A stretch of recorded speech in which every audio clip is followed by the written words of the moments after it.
The House will come to order. Today, I am delighted to welcome Max Lee and Chloe Lee from Liberty Commons School, Fort Collins, Colorado, guests of Minority Leader Lynch from House District 65. Please join us in the Pledge of Allegiance.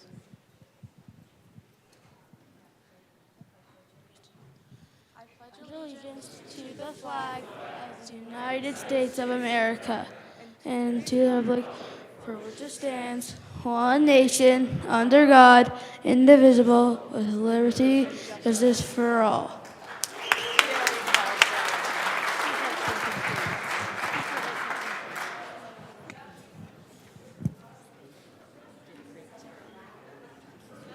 Mr. Schiebel, please take the roll. Representatives Amabile, Armagast, Bacon, Byrd, Bachenfeld, Here. Basenecker, Representative Basenecker. Excused. Bottoms. Bradfield. Bradley. Brown. Catlin. Clifford. Doherty. DeGraff. Degree Kennedy. Duran. English. Epps. Here. Evans. Frizzell. Froelich.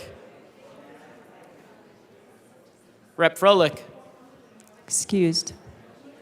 Garcia.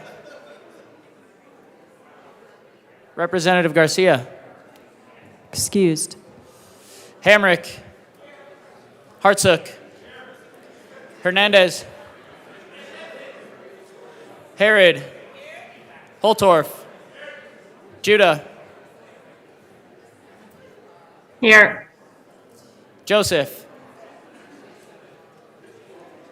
Rep. Joseph. Kip. Leader. Lindsay. Linstead. Luck. Here. Lukens. Lynch. Minority Leader Lynch. Mabry. Marshall. Martinez. Morrow. McCormick. McLaughlin. Ortiz. Yeah, Ortiz is excused. Parenti. Puglisi. Ricks. Rutinel. Sirota. Snyder. Soper. Representative Soper. No. Rep. Soper is excused. Story. Taggart. Tatone is excused. Valdez A. Here. Velasco. Vigil. You know, my kids go to my nieces. Rep. Vigil. Excused. I think Weinberg. my girl might be in my Weissman. class. Wilford. Wilson. Winter. Woodrow. Young. And Madam Speaker.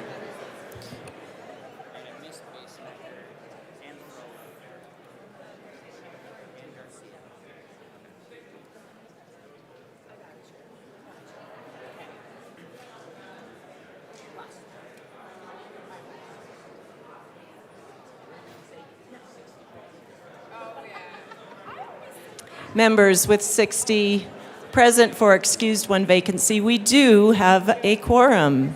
Representative Leader. Thank you, Madam Speaker. Is it getting quiet? Great. Nope. So we're going to try this again. In the real spirit of unity, I move the Journal of Thursday, January 11th, 2024, be approved as corrected by the Chief Clerk. Members, you've heard the motion that the journal be approved as corrected by the Chief Clerk. All those in favor say aye. All those opposed, no. No. The ayes did it well. The motion is adopted. Thank you. Glad I had the short week. Members, our next order of business is consideration of resolutions. Mr. Schiebel. And members, please take your seats. Please read the title of House Joint Resolution 24-1003.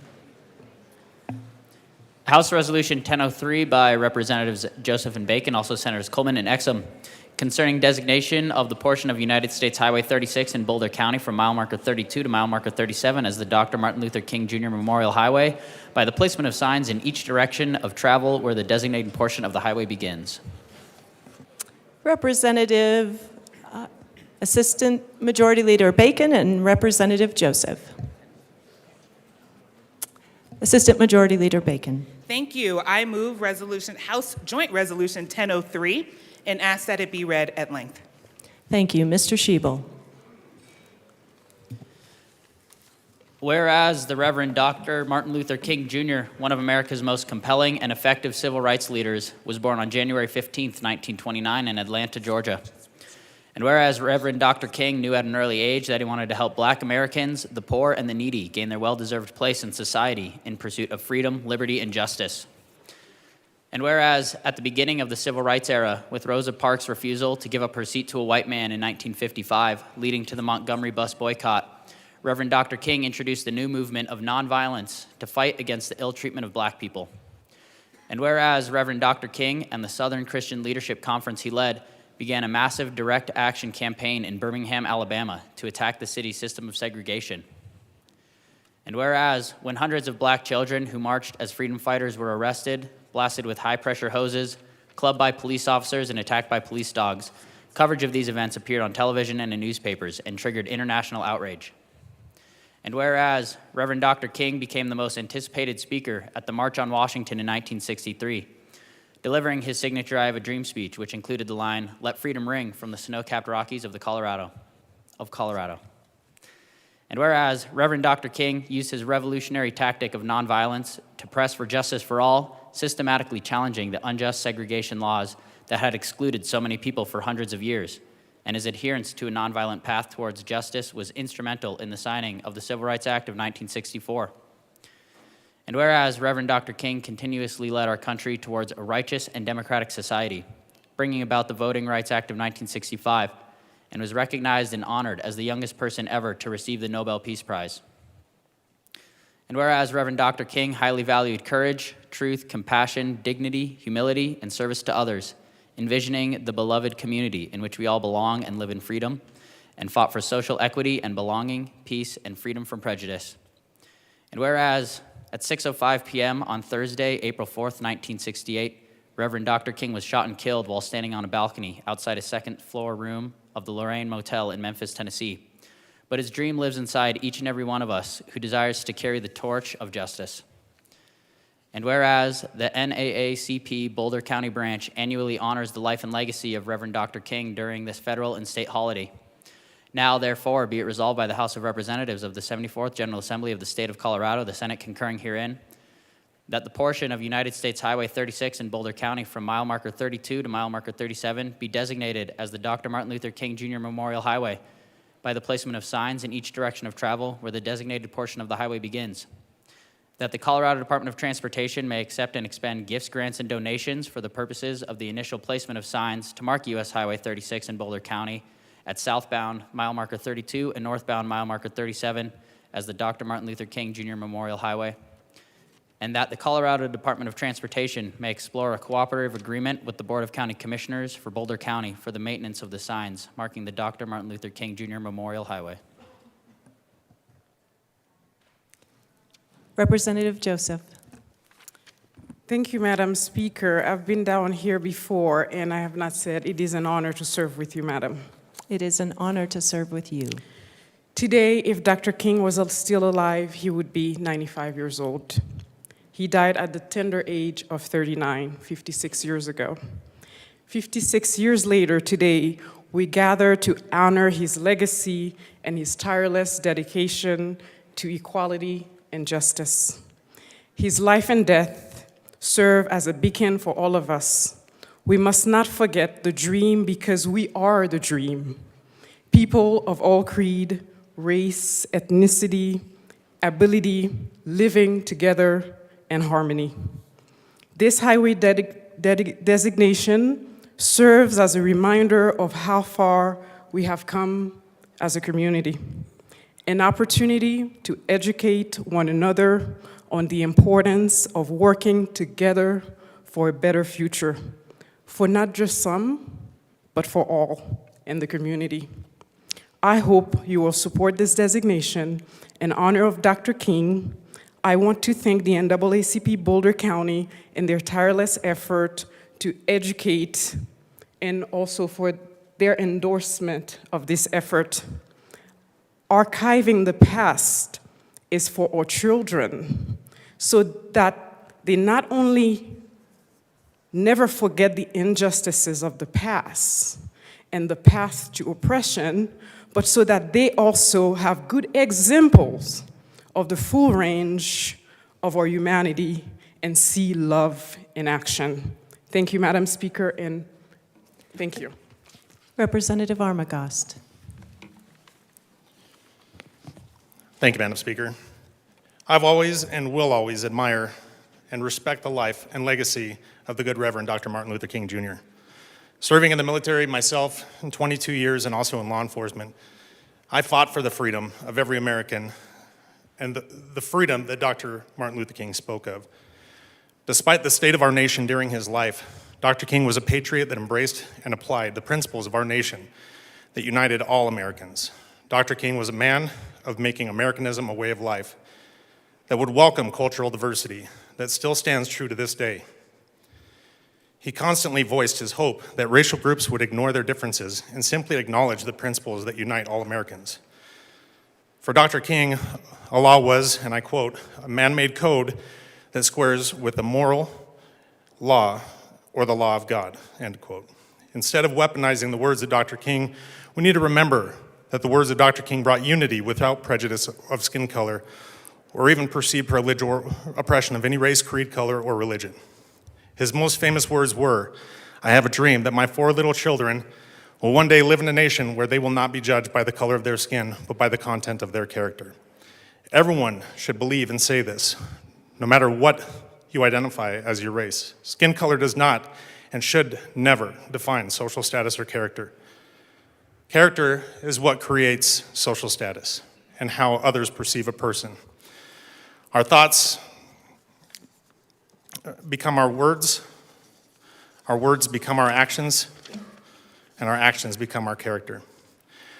Dr. King used his faith-based ideology to echo the words of our country's founders in his I Have a Dream speech by quoting, and I quote, "Let us not wallow in the valley of despair, I say to you today, my friends. So even though we face the difficulties of today and tomorrow, I still have a dream. It is a dream deeply rooted in the American dream. I have a dream that one day this nation will rise up and live out the true meaning of its creed. We hold these truths to be self-evident, that all men are created equal," end quote. His messages of choosing to love one another rather than hate will always ring most loudly with his quote saying, quote, "Power at its best is love implementing the demands of justice. Justice at its best is love correcting everything that stands against love," end quote. Dr. King was one that stood for working for our freedom and respect, saying, quote, "Change does not roll in on the wheels of inevitability, but comes through continuous struggle. And so we must straighten our backs and work for our freedom. A man can't ride you unless your back is bent," end quote. Dr. King's message of unity and love must be kept in its intent of such, rather than messages of hatred. Hatred, disrespect, judgment, and bias of a person based on the melanin content of their skin. We must all unite regardless of sex, Republican, Democrat, religion, ethnicity, race, creed, or anything. We must stand shoulder to shoulder and bring back and further commemorate the values of Dr. Martin Luther King, Jr. That will make us free again from all levels of racism. There comes a point where we must unite in the most famous words of Dr. King, free at last, thank God Almighty, we are free at last. We have come a long way in those 50-plus years of desegregation from division. We cannot ruin the legacy of Dr. King, but instead guard his legacy with fighting the divisive words and actions of a few. Like President Lincoln, Dr. King believed that the best way to destroy our enemies is to make them your friend. We must hold up the unifying words and actions of Dr. King by living our lives giving love and kindness toward others without judgment. There will always be evil and hateful people from all walks of life. No matter how loud and obnoxious hateful people can be, we can all drown that out with the ideas and ideals of Dr. Martin Luther King Jr. This tribute shall be another stark reminder, and this highway shall be another stark reminder of the gift that he has given to us all. Let it not be wasted. Thank you. Thank you. Assistant Majority Leader Bacon. Thank you. Thank you to all of our colleagues today for standing, for being involved in this resolution. Thank you to the Boulder community. Thank you all for being here today. Thank you to our colleagues who represent the Boulder region, as well as a demonstration of not only the interest, the community love, but the support for this resolution. I'd also like to note, because you will hear from us again today, so didn't want to take up too much time, but I'd also like to note that as Representative Joseph, who so just bravely and with such fortitude brought this resolution forward, I just want to note that over the years in the passing of Dr. King, that his legacy not only continues in listening to his words as we heard on our opening, but his teachings also continue.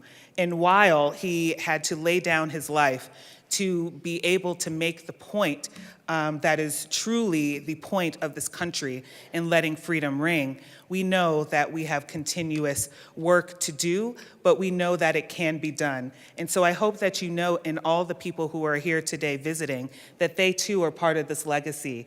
They too are part of putting one foot in front of the other to be sure that we can let freedom ring, to be sure that we are all seen as equals, to be sure that we can aspire to be the best that our country has to offer. And so again, I want to say thank you to you all. Thank you to receiving this resolution. I do hope that you can support and vote for it, but thank you most importantly for your work to continue the legacy of Dr. King. Thank you so much. Thank you. Representative Herod.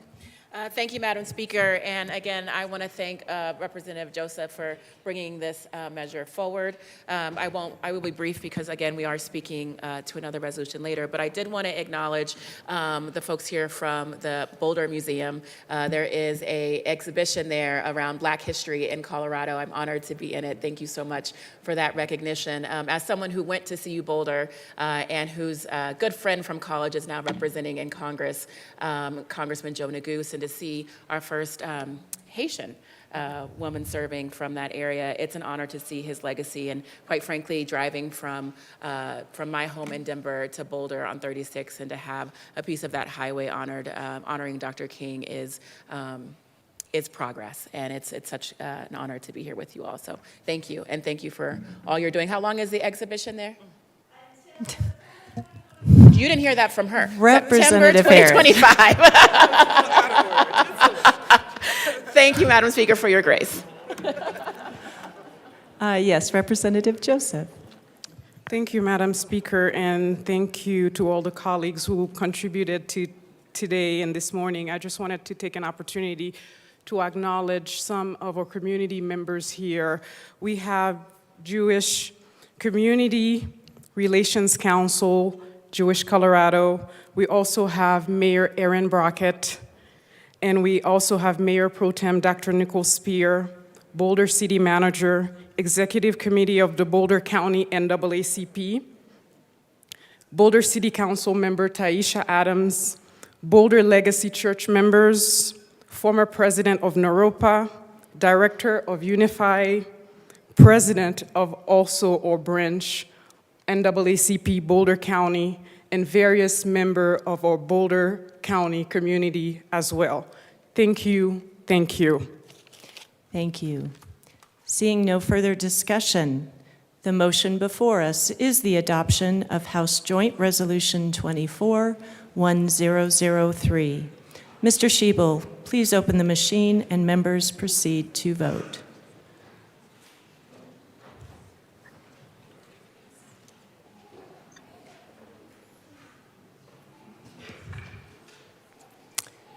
Representative Bockenfeld, how do you vote?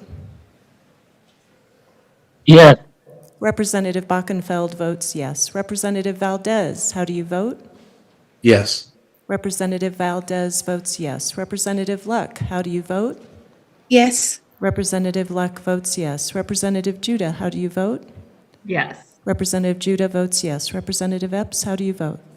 Yes. Representative Epps votes yes.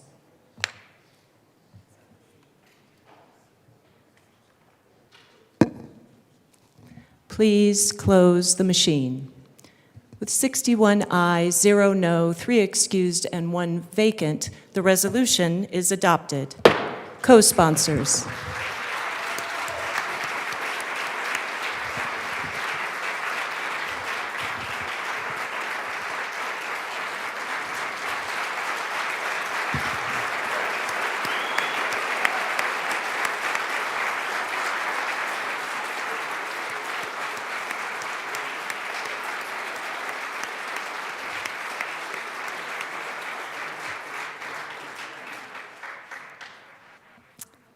Members, that was lovely.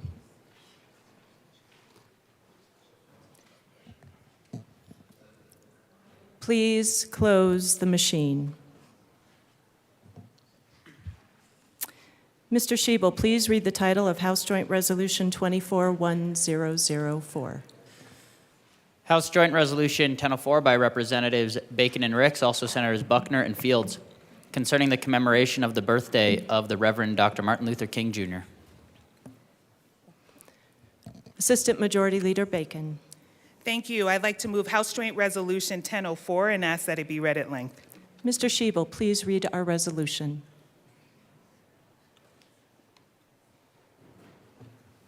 Whereas the Reverend Dr. Martin Luther King, Jr. was born in Atlanta, Georgia on January 15, 1929, graduated from Morehouse College with a Bachelor of Arts degree in 1948, graduated from Crozier Theological Seminary in 1951, and received a PhD from Boston University in 1955. And whereas Reverend Dr. King's faith, resiliency, and commitment to justice became known worldwide through his speeches, writings, and actions. And whereas Reverend Dr. King declared that the moral responsibility to aid the oppressed did not stop at the edge of his street, town, or state when he wrote, "I cannot sit idly by in Atlanta and not be concerned about what happens in Birmingham. Injustice anywhere is a threat to justice everywhere." And whereas Reverend Dr. King, like thousands of other African Americans, withstood attacks on his home and family, among numerous other threats and setbacks, but stood firm in his conviction that although the arc of the moral universe is long, it bends towards justice. And whereas Reverend Dr. King embodied civil disobedience, in confronting hatred and violence, Reverend Dr. King, along with others in the civil rights movement, created constructive tension by being intentionally nonviolent but direct, urgent but strategic in their actions. This tension compelled examination of Jim Crow laws and our country's structures and systems that favored white Americans in access to safety, education, jobs, homes, and voting, without which true civil rights could never be achieved. The urgency required confronting the myths that time will inevitably cure all ills and that progress towards equal rights is inevitable. And whereas in a letter from the Birmingham jail, Reverend Dr. King wrote, "It is easy for those who have never felt the stinging darts of segregation to say wait, but asking African Americans to wait for courts or for minds to change on their own was a continued miscarriage of justice." He wrote, "We know through painful experience that freedom is never voluntarily given by the oppressor. It must be demanded by the oppressed." And whereas Reverend Dr. King led the Montgomery bus boycott, a 13-month protest beginning in 1955 against the segregated city bus lines. And whereas the Montgomery bus boycott led to the integration of the Montgomery city bus system and is widely credited as the beginning of the civil rights movement in America. And whereas in 1957, Reverend Dr. King was elected president of the Southern Christian Leadership Conference, an organization formed to provide leadership for the burgeoning civil rights movement. And whereas between 1957 and 1968, Reverend Dr. King spoke more than 2,500 times, wrote 5 books as well as numerous articles, led protests, helped register African American voters, was arrested more than 20 times, was awarded 5 honorary degrees, was named Man of the Year by Time magazine, and became the symbolic leader of the African American community as well as a world figure. And whereas on August 28, 1963, Reverend Dr. King directed the March on Washington, at which more than 200,000 Americans gathered in the name of equality and civil rights, and which culminated in Reverend Dr. King's historic I Have a Dream speech. And whereas the leadership of Reverend Dr. King was instrumental in bringing about landmark legislation, such as the Civil Rights Act of 1964, which prohibited segregation in public accommodations and facilities, and banned discrimination based on race, color, or national origin, and the Voting Rights Act of 1965, which eliminated the disenfranchised African American voters, the remaining legal barriers to vote. And whereas in 1964, Reverend Dr. King was awarded the Nobel Peace Prize for his tireless and selfless work in the pursuit of justice for African Americans and other oppressed people in America. And whereas Reverend Dr. King's 13 years of nonviolent leadership ended abruptly and tragically when on April 4th, 1968, he was assassinated while standing on the balcony of the Lorraine Motel in Memphis, Tennessee. And whereas Reverend Dr. King's life and work continue to echo in our lives as we strive to reach the lofty goal he set when he said, "Let us all hope that the dark clouds of racial prejudice will soon pass away, and the deep fog of misunderstanding will be lifted from our fear-drenched communities. And in some not too distant tomorrow, the radiant stars of love and brotherhood will shine over our great nation with all their scintillating beauty." And whereas the celebration of Martin Luther King Jr. Day in Colorado was championed for 10 years by Representatives Wellington and Wilma Webb, in the hope that the acknowledgement of the holiday would demonstrate Colorado's commitment to confronting and ending racial injustices. In 1974, Representative Wellington Webb first introduced a resolution to acknowledge the holiday, and in 1975 introduced the bill to do the same. Although these efforts were initially unsuccessful, the work nevertheless continued. In 1985, Representative Wilma Webb championed the cause as the primary bill sponsor. On April 4th of the same year, Colorado Governor Dick Lamb signed the bill into law. And whereas Colorado's enactment of the holiday and the annual parade, emerging of the words March and Parade, predated the federal holiday designation, and the first celebration in Colorado was on January 20th, 1986. And whereas Reverend Dr. King's birthday is a federal holiday in the United States and a state holiday in the state of Colorado, and is celebrated each year on the third Monday in January. And whereas on Monday, January 15th, 2024, we celebrate the 38th anniversary of Reverend Dr. King's holiday.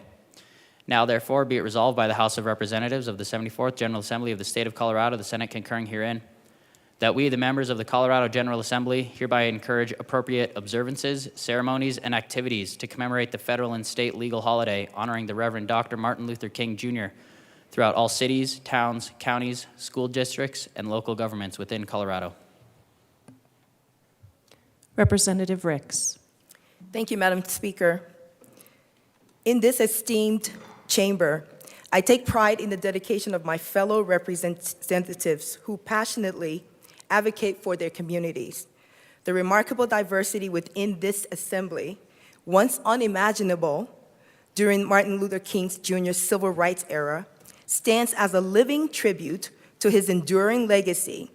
As the first African immigrant in the legislature's history, I'm profoundly grateful for the contributions of Martin Luther King Jr. ideals, which paved the way for my presence here today. Standing on the shoulders of giants, I aspire to widen the doors for the next generation of leaders. Reflecting on King's wisdom, if you can't fly, then run. If you can't run, then walk. If you can't walk, then crawl. But whatever you do, you have to keep moving. I find resonance in my own journey, marked by the perseverance against obstacles. The ongoing fight for civil rights and equity compels us to move forward, even in the face of formidable barriers. As representatives, it is our duty to utilize our positions to enhance the lives of all Coloradans, regardless of race, gender, or geographic location. But be it rural or urban, we must ensure that the fundamental rights of the liberty and the pursuit of happiness happens. Recalling Martin Luther King Jr.'s impactful visit to Denver, where he faced threats and burning crosses, serves as a powerful reminder of the courage required in the pursuit of justice. Like him, we must fearlessly confront injustice, amplify the voices of the voiceless, and advocate for the most vulnerable and disenfranchised members of Colorado community. Together, let us uphold the principles of equality, and justice that defines our great state.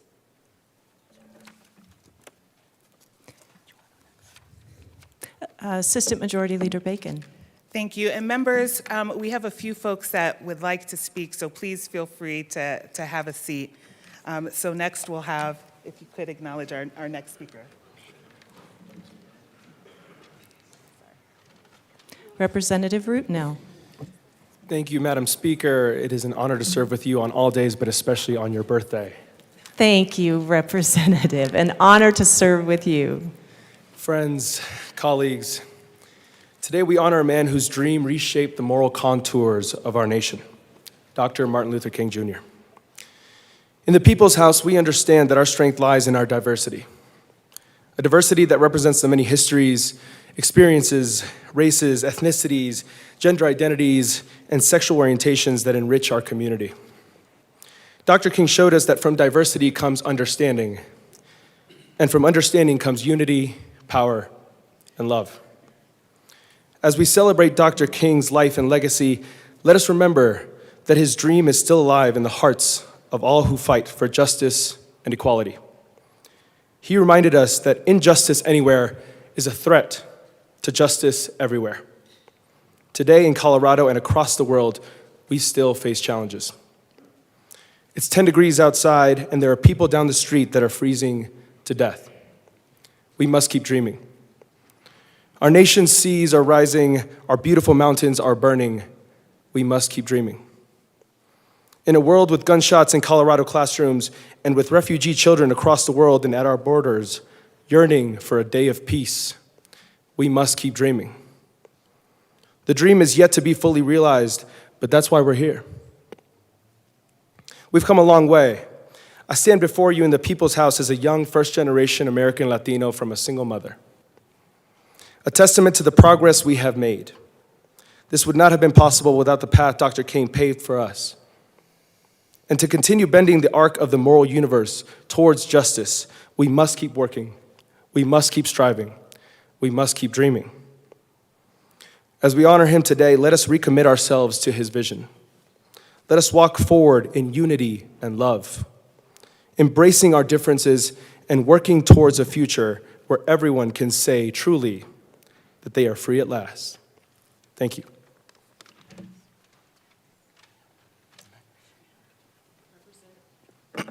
Representative Hernandez. Good morning to the body. Thank you for the quick moment to address the body under such an important occasion. I only have a couple minutes, so I'm going to go fast. But I wanted to ground. I'm a teacher, so let me teach you some things about Dr. King. A lot of people forget that Dr. King graduated high school when he was 15 years old, graduates from Morehouse College when he's 19 years old, gets his doctorate from Boston University when he's 26 years old, the same age that I am today. And I ground us in that because young people fighting for social change have been a part of our country's fabric for a long time. It is right after he gets his doctorate in Boston that he goes down to Birmingham in December and begins organizing against an institution that is implementing segregation. Martin Luther King's politics, oftentimes while they are lauded today, are important to ground in what they actually showed up as. Martin Luther King Jr. believed, yes, in the right to vote, but he believed in voting power first to get to the eventual place of economic power for all people. What I am saying and what I think is important to address directly is Martin Luther King Jr. believed in socialism. This is not a radical idea. Martin Luther King's direct quote says that it is not that we don't have socialism in this country. It is that we have socialism for folks who are rich and wealthy, who have fully funded communities and schools. But folks in my neighborhood in the north and west side of Denver, in Aurora and Greeley and Pueblo are still suffering from what Dr. King calls the rugged individualism of the poor. I, like many up here, like many of us here today, stand in solidarity with the philosophies of Dr. King because I here fight for the poor. I fight for the oppressed. I fight for the downtrodden. I fight for the dejected. Our job in here, now that we already have the voting power of people that everybody is guaranteed a vote, is to enact the second part of Martin Luther King's philosophies, which is to create the conditions of economic power, to shed the shackles of an unjust past that has enacted oppression. And that is important to remember, that is often not a popular struggle. That is not something that many people will be willing to stand with us as we navigate it. And it is important to remember that that was the same thing for Dr. King. We celebrate him today, but the day that Martin Luther King died, he didn't have no federal holiday. Martin Luther King's approval rating was below 50% on the day that he died. Our struggle for justice might not be popular, but it is just. One of the reasons why Martin Luther King's philosophies were so unpopular is because he called for an immediate and permanent ceasefire in Vietnam. I'm so proud to stand today as a member of the Latino caucus. I'm so proud of my caucus for standing in solidarity with the oppressed and calling for an immediate and permanent ceasefire in Gaza today. Thank you.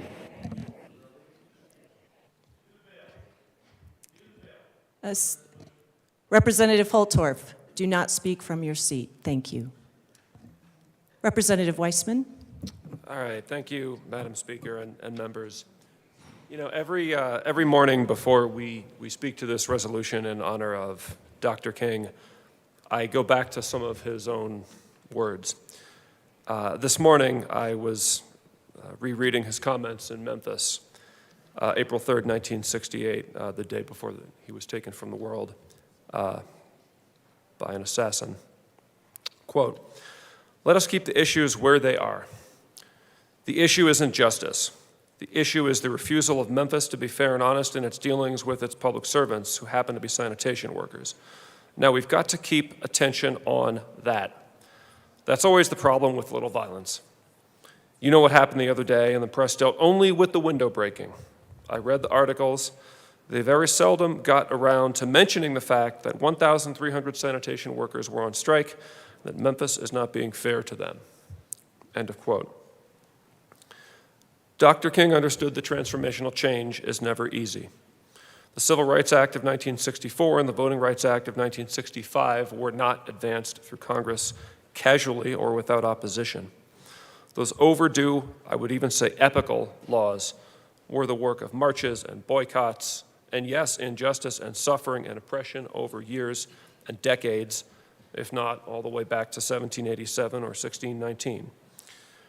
It is unfortunately deeply within our human nature to want to inflict suffering on those who make us suffer. But it's also deeply within human nature to rise above that impulse, lest we let it deform ourselves.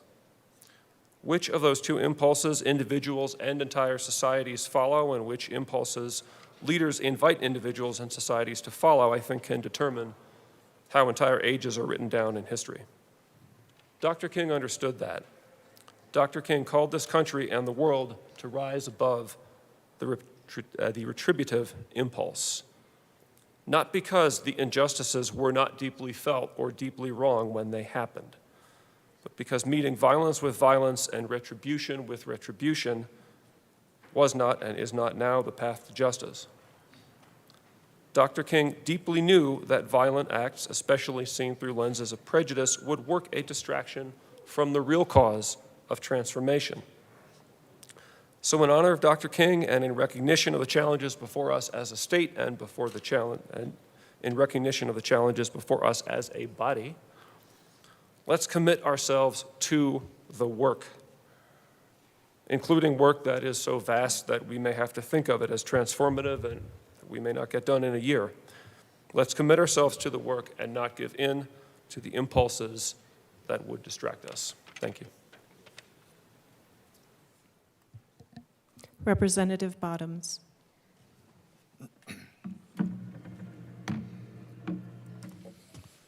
Thank you, Madam Speaker. I always enjoy the celebration of Martin Luther King Jr.'s life, and also just the fact that we commemorate this throughout the United States and also through the state of Colorado. Sometimes we don't realize certain things that happen and why they happen. One of the things is the way that we speak about the Reverend Dr. Martin Luther King. He got his doctorate at 26 years old in 1955 as a black man. That was not the norm. There was going to be so many things that were going to try to hinder that and push against that, all kinds of social and cultural issues that were going to try to keep him from that.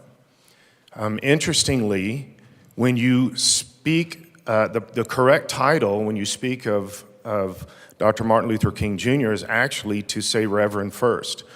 Reverend Dr. Martin Luther King Jr. And this is important because society has for a long time recognized that even though a doctorate is a major accomplishment, that the Reverend is a transcendent title. It's not an accomplishment.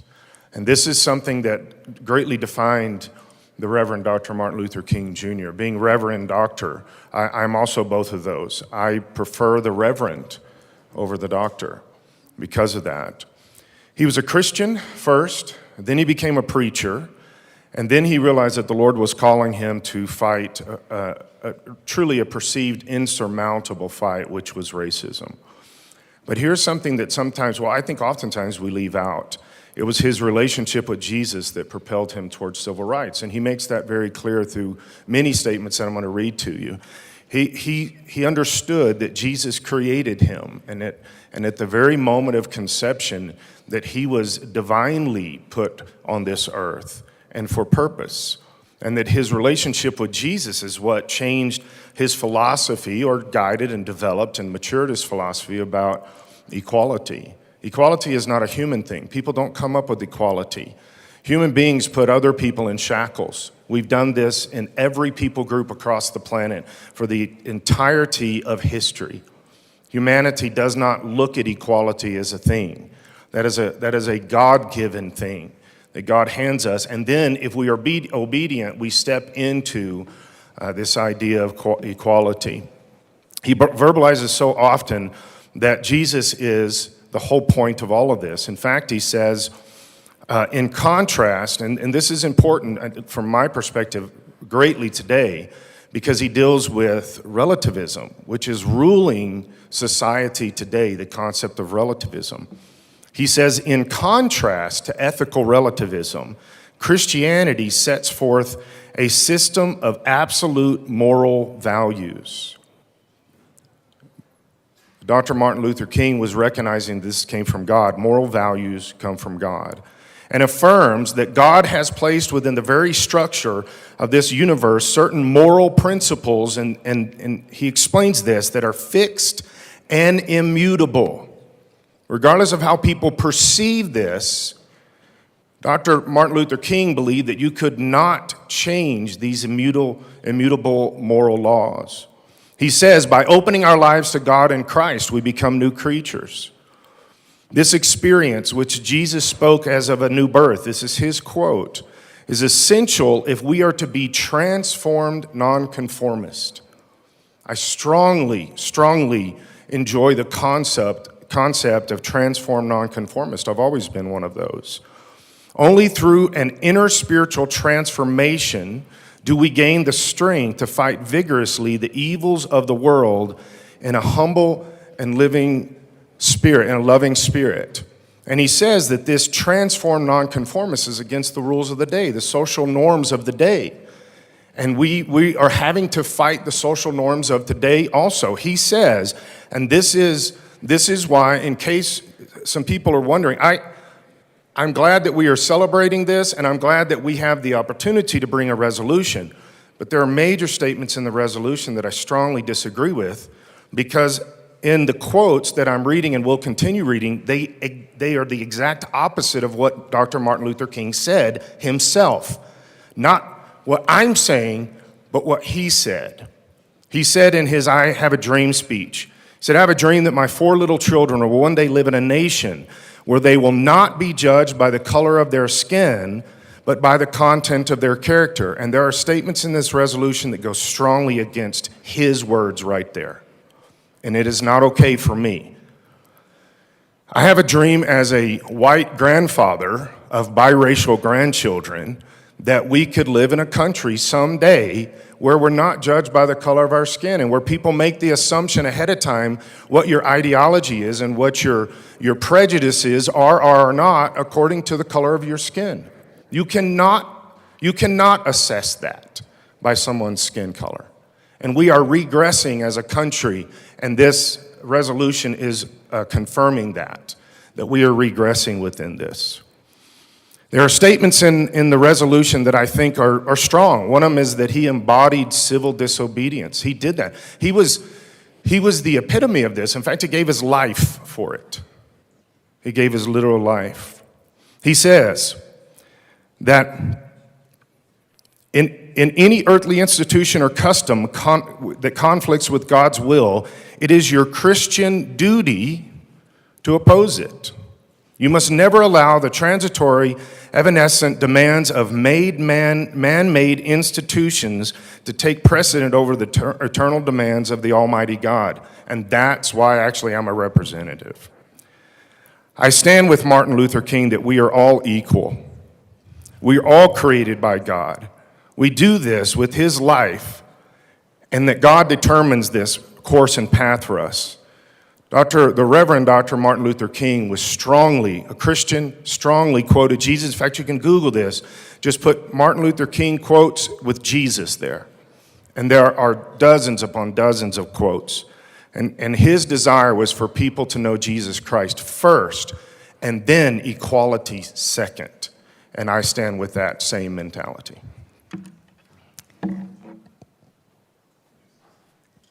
Speaker Pro Tem Degree Kennedy.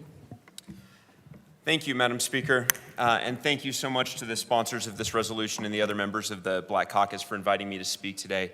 This is only the second time in my 8 years that I've spoken on this resolution, and my heart races every time because my own journey to understanding racism in this world has been a difficult one because I come from a predominantly white community with a predominantly white experience and white people in my lives, and what I thought I understood about Dr. King's legacy has changed dramatically over the time that I've been here.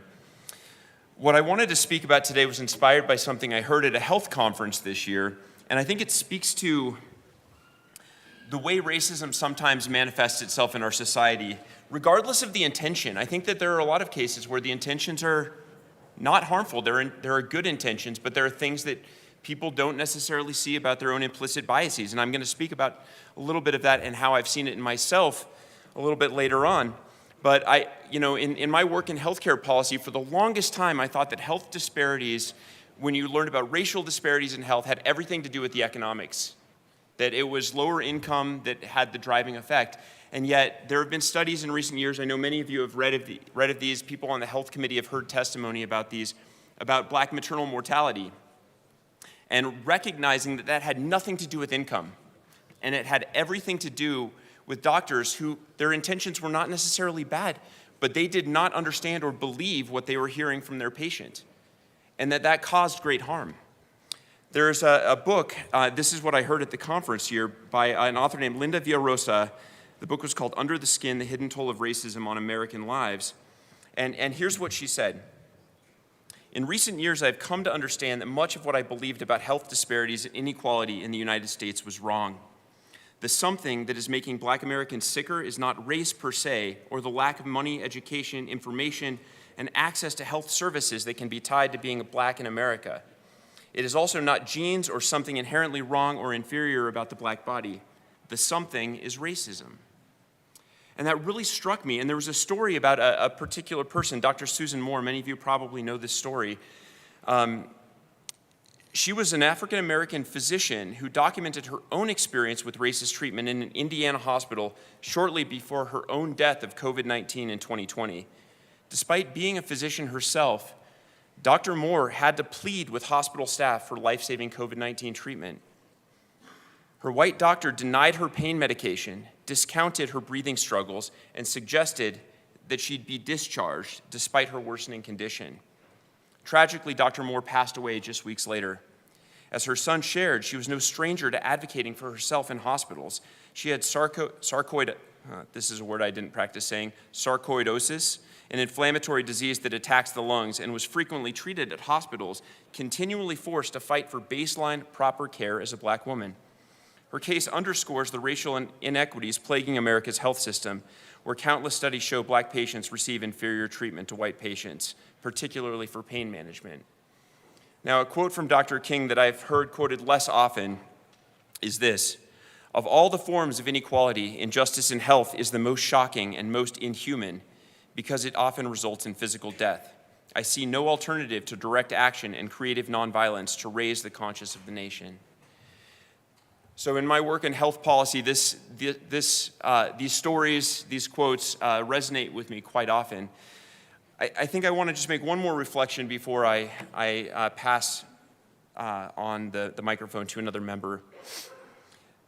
You know, of all the lessons I've learned in my time in the legislature, I think the one that has been most profound is that overcoming racism is a journey, not a destination. And I think what has been most difficult for my personal journey is acknowledging and accepting the racism that is in me. I've never thought of myself as a racist. I've always thought of myself as a compassionate person who deeply believes in justice and equity. And I've been defensive at times when I've been challenged on this by people who now I call my good friends. That's hard because you want to think that your intention is enough. And intention is a great start. But I think until you can dig deeper and see the ways that we all come up in our communities where we have blind spots, every single one of us has blind spots. And the work to overcome these things, the work to pursue greater justice in our community must begin with stopping denying the existence of these problems. And so I am proud of the journey that I've been on, but I'm not done. There is still racism in me, and I have to work on it, as do we all. And I'm proud that I can say that because it's taken a lot of work to get to this point, and I'm going to keep working on it every day of my life.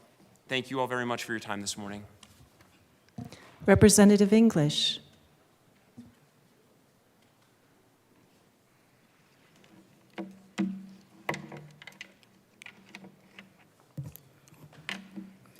Thank you, Madam Speaker.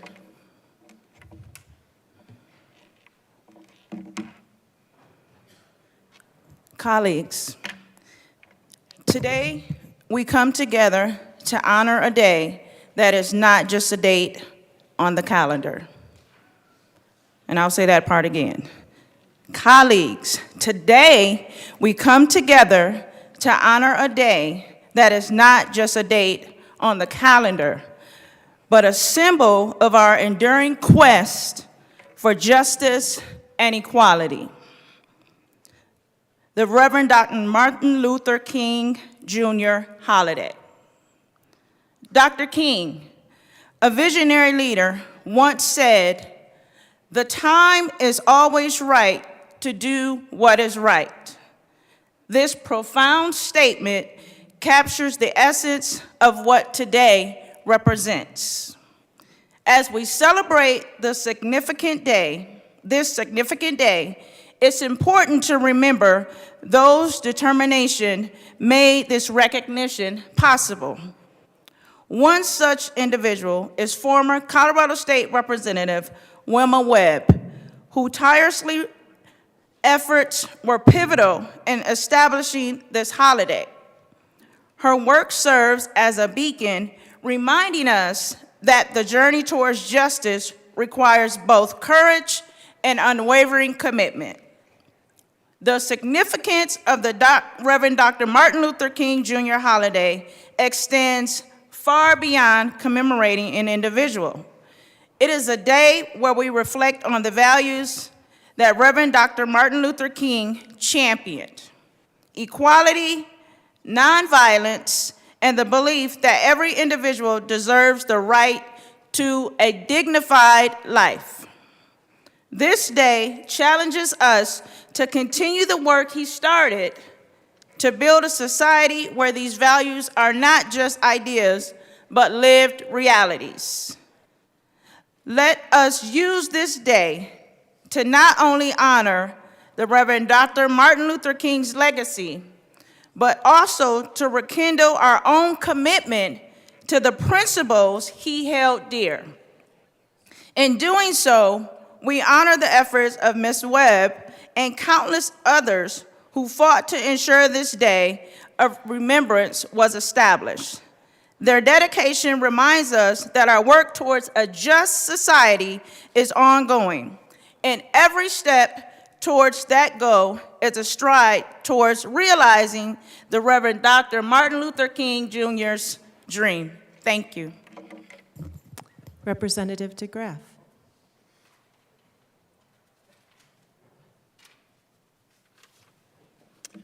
Thank you, Madam Speaker. There's a lot to say. There's a lot that probably just needs to be left unsaid. As a teacher as well, I'll educate you a little bit as well. Scientifically, there is no basis for the current understanding of race. There's the idea of phenotype, which is pretty much a kind of an irrelevant physical characteristic such as skin color.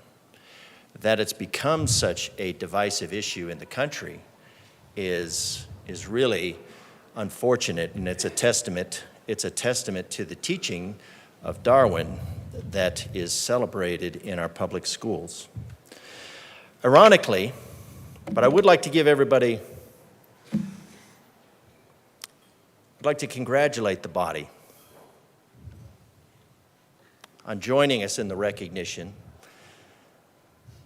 that Martin Luther King aligned with Booker T. Washington, aligned with Frederick Douglass, that recognized that the seeds to slavery's demise, that the seeds to equality were to be found in the Declaration of Independence, that all men are created equal, and that is premised on the inalienable truth. That all men are created equal, endowed with certain unalienable rights, that among these are life, liberty, and the pursuit of happiness. That to secure these rights, governments are instituted among men, deriving their just powers from the consent of the governed. So there's a lot in there. That all men are created equal, that we're created, the voice of the voiceless. Yesterday we celebrated squelching the voice of the voiceless. It's unfortunate. Rights are premised on our creation. And if we deny that, we deny the rights of not just ourselves, but others. Rights are a matter of, rights are either all or none for all. And I would hope that everybody would reflect on that, because we're going, as we erode rights, we're going down a path of losing them all. Now, what Martin Luther King stood up for was equality. Not equity, but equality. And that he found that in the unalienable truths. Martin Luther King was standing up to an unconstitutional government that had taken over, that was acting unconstitutionally, and was taking over, was just acting unconstitutionally.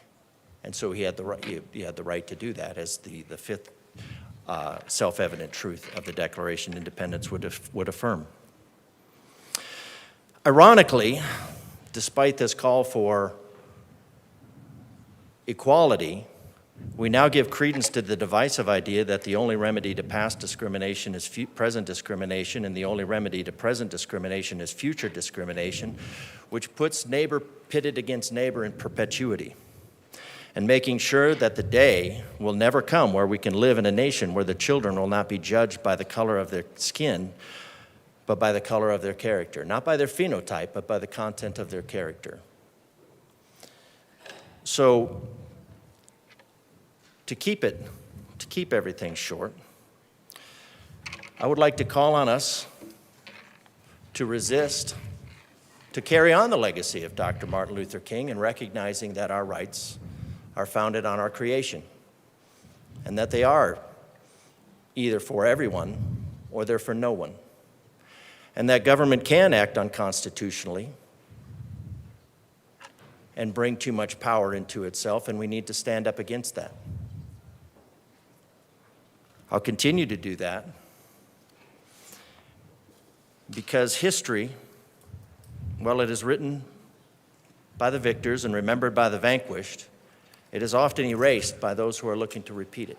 And so we need to remember these lessons, but not just a few simple lessons, not just a few warm and fuzzy, but we need to get into the real lessons of what Dr. Martin Luther King taught us, and that our rights go back to our creation, and that we either all have them or no one has them. Thank you.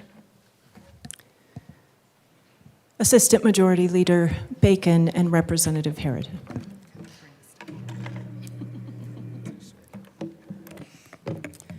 Members, Thank you again for your attention today. For many of us that may be new, I just want to share a little bit as to why we bring this resolution and the history of it. As the language shared, there was a decades-long fight to recognize not only the work and life of Dr. King, but to recognize that his death was a real symbol of the best and worst of our country in pursuit of freedom, and that we should recognize that formally as states. Last year, we had the founders of the holiday with us, with the Honorables Webbs, that we call them, with first Wellington Webb and then Wilma Webb, and you heard in the resolution that it was a decade-long fight of bringing the bill forward that we celebrate Dr. King. The parade that we embark on here on Monday, which in our community we say is a day on and not a day off, and it's really hard in snow-capped mountains, for people to remember that. But we march, and here in Colorado, we have an early legacy of recognizing Dr. King. And so we bring this resolution every year, and particularly in the first weeks of session, to remind ourselves that, the death of Dr. King and the prolific martyrdom that he was fully aware of that he may become, we bring it to remind ourselves of the best and worst of what our country has to offer, but more importantly, to set ourselves up for success, to do our best. Because that it cost a man his life. The first time I got to speak on this resolution, I was the same age he was when he died. And as much as I'd love to tell you my age, I am 40. And so to know that someone was completely aware that it would take his life to bring forward the voices of the poor, to bring forward the voices of those who are disenfranchised, to bring forward the voices of those who, even through the utmost discrimination, believed this country was theirs, too, is the reason why we bring this forward, because we know our potential. There's been a lot of opinion, a lot of talk in the 50-plus years since his death, but I do want to remind us of the things that we do know are true in regards to what he said. And in doing so, I want to thank you all who came to speak for sharing, because there are quotes that Dr. King shared that I think touches upon a lot of what we said today. So first, I want to remind us, if you have not had the opportunity to listen to the mountaintop speech, that was the speech Dr. King gave the night before he died in Memphis. And a few things that actually happened there, and there are a few sections. I heard my colleague from Jefferson County also mention that, but one of the most striking points of that speech was when he said, "We want America to commit to what it said on paper, that all men are equal." And I would be surprised, there was an injunction levied against them for marching. He said, I wouldn't be surprised if we were in China or Russia, but we are in America. I am surprised that they are keeping me from my freedom of speech, my freedom of assembly, my freedom of press. We have the right to protest. And we all know this country was founded out of protest. He also said in the speech, not everybody loves me. And we were right. There is historical documentation of how everybody actually felt about Dr. King at the time. It was his martyrdom that pierced that bubble for people to recognize the depth of this fight. But in that speech, he also talked about why he committed to nonviolence. And for what it's worth, in our communities, sometimes we are told that Dr. King was the good one, that he behaved, and he wasn't disruptive, even though he was in jail everywhere, he was disruptive. The hoses, the dogs. But the association to nonviolence was particular in the sense that I will not give you anything else to talk about but this indignity, and you are going to have to hose me, pour a milkshake over my head, because that is on you. What we are here to do is to point out and confront the injustices that do not match what he did too also call an inalienable right. And that nonviolence, as we put in our resolution, is a marker of making us confront the tensions of the racism that we were so opaquely, that was so opaque as to why it was happening. We had to put a spotlight on it. And so he wanted you to focus on the indignities. But it was not because he did not believe in disruption. Ironically, disruption, he called, was American. And the last thing that he said in that speech, I may not get there with you. Imagine being in your late 30s and having to say in a microphone, I may not get there with you, but my eyes have seen the glory of the Lord. I have been to the mountaintop. So to know that it would take your life, because there was an assassination attempt on him before. He talked about having been stabbed in the chest. Assistant Majority Leader Bacon, you have 1 minute. Thank you. And so what I'd like us to remember, it is true that in the spirit of Dr. King, he fought vigorously, but we must continue to be aware and to hold ourselves to account to what it is that we know we all agreed on when it came to being American. And his trinity, that he called the triple evils, was the militarism in response to speech, was racism that did not start out as natural but was a construct created to separate, and was poverty. And we have opportunities like no other in this building, and we hope that his legacy reigns and we can focus and work together on those things. Thank you. Representative Herod. Thank you, Madam Speaker. Members, it's an honor to be here before you to speak on this resolution. This will be my last time in the General Assembly in the House speaking on this resolution. As someone who has the honor of sitting in the legacy seat of the Honorable Wilma Webb, we must acknowledge that it was her fight that led us to this day today. It was her fight being kicked off of the Appropriations Committee and Joint Budget Committee. It was her fight multiple years after her husband was unsuccessful. It was a Black woman who ensured that we honor Dr. King today. I had a conversation with my mentor, Wilma Webb, last night. And I wanted to remind her that the temperatures on Monday for the parade through my district were going to be in the negatives. And I think in that reminder, I was pleading for a little bit of grace and leniency when it comes to having to show up. Wilma said, well, we only canceled the parade once in my lifetime, and it was a blizzard, and people still showed up. And there's a difference between blizzard and cold. I took that to mean, I'll see you there. And oftentimes, I think about the progress we have made since Dr. King marched and made the speech that we heard this morning, and since he was assassinated. As someone who claims to be a part of the younger generation, I don't know if I can make that claim anymore, I often get frustrated that we haven't made enough progress. How far have we actually come? But then I think of the words of Wilma Webb, who continues to fight and march for equality every single day.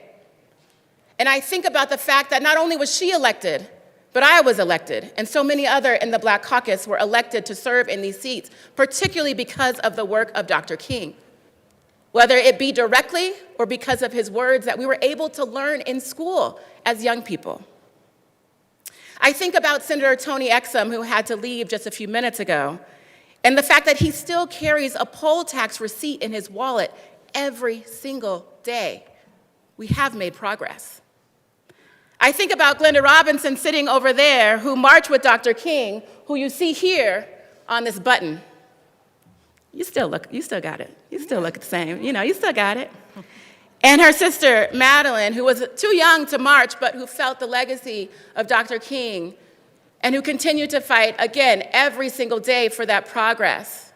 We have made progress. We are able to send our kids to school together. We are able to speak of inequality and injustice. We are able to vote.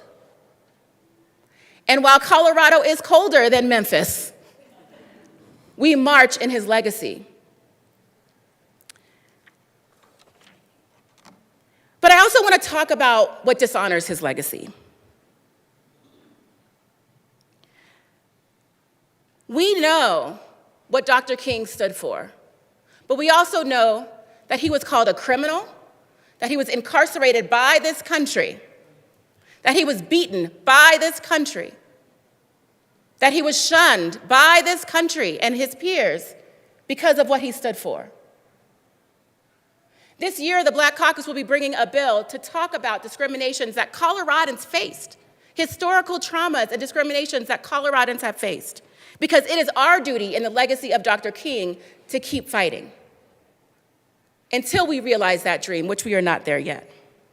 Speaking against discrimination and for nonviolence is not against the legacy of Dr. King. Speaking against those who speak against racism. Saying we shouldn't talk about racism or discrimination or historical trauma is, in fact, racist.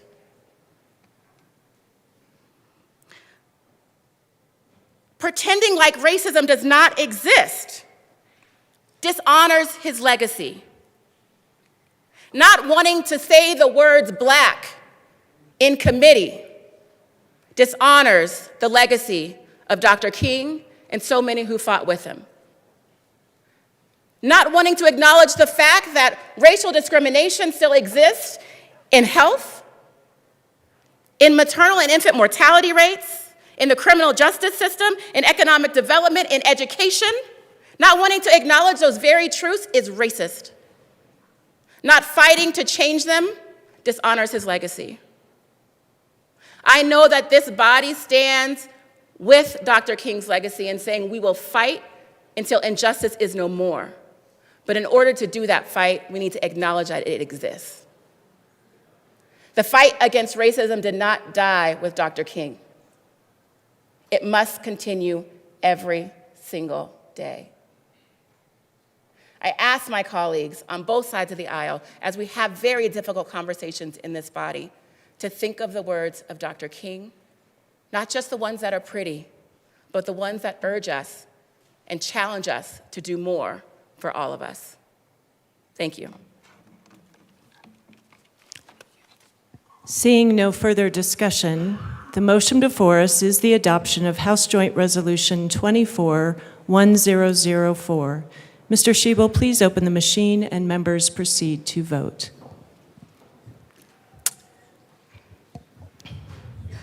Representative Epps has requested to be marked absent. Representative Bockenfeld, how do you vote? Yes. Representative Bockenfeld votes yes. Representative Valdez, how do you vote? Yes. Representative Valdez votes yes. Representative Luck, how do you vote? Yes. Representative Luck votes yes. Representative Judah, how do you vote? Yes. Representative Judah votes yes. Representative Ortiz, how do you vote? Yes. Representative Ortiz votes yes.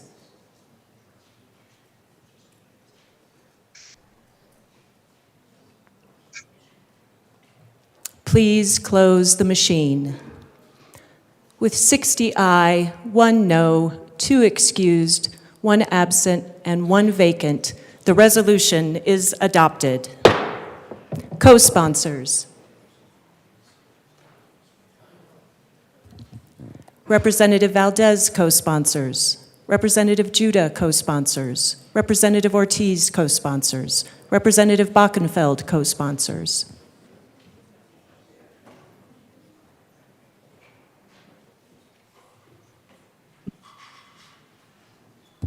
Please close the machine. Members, we will take a 5-minute recess before we continue with the business of the day. The House will stand in recess.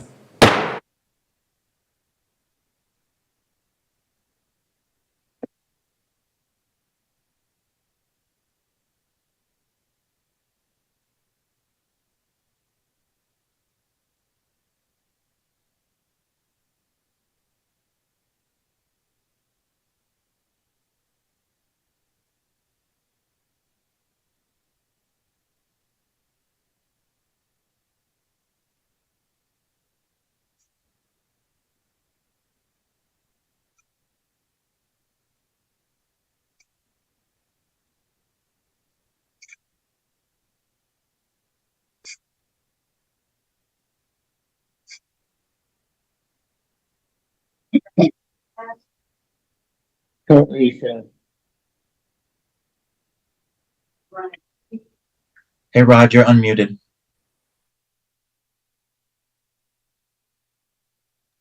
They got you. Nope, now you're unmuted again.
The House will come back to order. Mr. Schiebel, please read reports of committees of reference. Committee on Appropriations, after consideration on the merits, the committee recommends the following. House Bill 1084 be referred to the Committee of the Whole with favorable recommendation. Madam Majority Leader. Madam Speaker, I move House Bill 24-1084 be made special orders on Friday, January 12th, 2024 at 10:34 a.m. Seeing no objection, the bill listed by the Majority Leader will be made special orders on Friday, January 12th, 2024. At what time did you say? 10:34. 10:34 a.m. Assistant Majority Leader Bacon.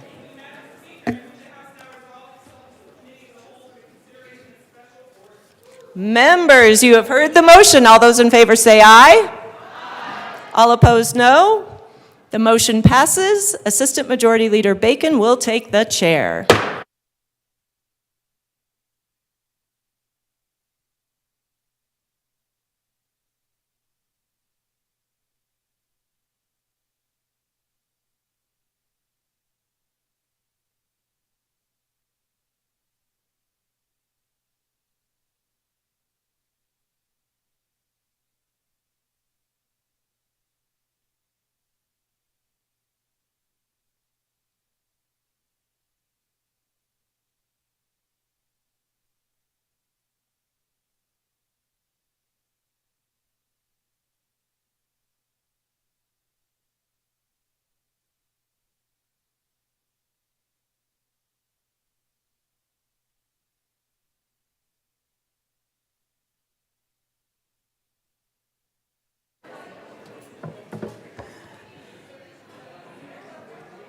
Good morning. The committee will come to order. With your unanimous consent, the bills will be read by title unless there is a request for a reading of bill at length. Committee reports are printed and in your bill folders. Floor amendments will be shown on the screen and on your iPads. Bills will be laid over upon motion of the Majority Leader. And since this is our first cow, I guess I will go ahead and relax the coat rule. Mr. Schiebel, please read the title to House Bill 1084. House Bill 1084 by Representatives Wilford and Young, also Senator Kolker, concerning the repeal and reenactment of the law enacted by House Bill 23B 1002 that increased the income tax credit for 2023 and in connection therewith making an appropriation. Thank you. Representative Wilford. Thank you, Madam Chair. I move House Bill 1084. And the committee reports. Are there committee reports? Oh, there are. Okay, I'm sorry. As well as the committee reports from Finance and Appropriations. To the Finance Committee report.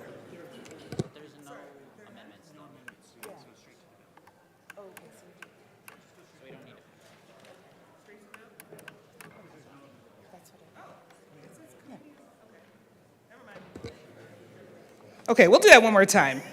Rep. Wilford, can you move the bill, please? Yes, Madam Chair. I move House Bill 1084. Thank you. To the bill. Representative Wilford.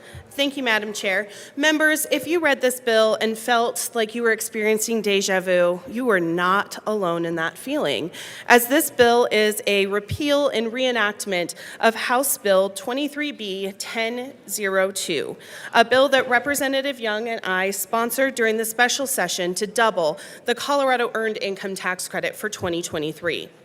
We are here today because on December 28, 2023, a member of the House filed a lawsuit alleging that their constitutional right to request a bill to be read at length was violated and requested that the bill be declared null and void.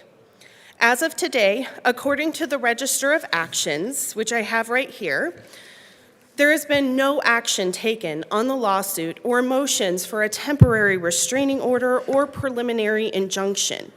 We are not here today to litigate the lawsuit that was filed.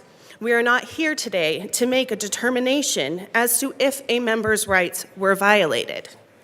We brought this bill forward because the lawsuit introduced uncertainty into the process, and our state and our taxpayers deserve certainty. They need to know that the increase to the Earned Income Tax Credit that this body passed just 7 weeks ago is coming to those eligible when they file their 2023 taxes. I would ask that as we have a conversation about this bill, that we focus on the merits of the policy and on the people that it would support. Coloradans who claim the EITC are predominantly renters, disproportionately people of color, and people living with disabilities. 75% of Colorado's EITC filers are women. 22% receive SNAP benefits, 44% file as heads of household, and 19% are in the retail industry. The EITC is structured to support families with children and has a long track record of reducing poverty among those families. I ask you to join us in passing House Bill 1084 today. Representative Young. Thank you, Madam Chair, and I want to say it is an honor to serve with you. The honor is for me to serve with you. Thank you. I'm delighted to be here with my co-prime, Representative Wilford, to present House Bill 1084. I'm going to focus on the benefits of this very important bill. This is extremely important to our low and middle income, hardworking families in Colorado. It is important that there are no impediments to these hardworking families and individuals receiving this money we voted for in the special session. This bill is an effort to help Colorado families take steps towards greater financial stability. The EITC offers low and middle income households thousands of dollars in income support each year. These credits have been shown to encourage work, improve family health and education outcomes, improve childbirth weight and nutrition, and are income supplements that boost workers' overall take-home earnings, which is in the interest of employers. The federal credits are also a large infusion of federal dollars into the state, most of which get spent in local communities and have significant economic impacts. Let's talk about children. These tax credits can help improve outcomes for families by improving child nutrition, health, and school performance. A study of the initial impacts of these payments showed it strongly reduced food insufficiency. The initial payments in 2021 led to a 25% decline in food insufficiency among low-income households with children. EITC has a long track record of reducing poverty. During the pandemic, expanded versions of the EITC cut child poverty rates almost by half. After those provisions expired nationally, poverty rose by the largest amount on record in more than 50 years. This tax credit works. Research indicates that income from tax credits benefits individuals at virtually every stage of life. EITC encourage and reward work. It has been proven to decrease unemployment, particularly among single mothers. The credit amount increases as income increases to a point in order to encourage work. In 2022, 430,000 Coloradans benefited from the federal EITC, putting more than $770 million back into the hands of Colorado workers to spend in the local economy. For every dollar spent by a family that receives the EITC, it creates an economic impact of $1.50 to $2. Expanding our EITC is very timely to talk about today as we honor Martin Luther King, who focused on combating poverty and providing for equity. I urge an aye vote. Thank you. Representative Bottoms.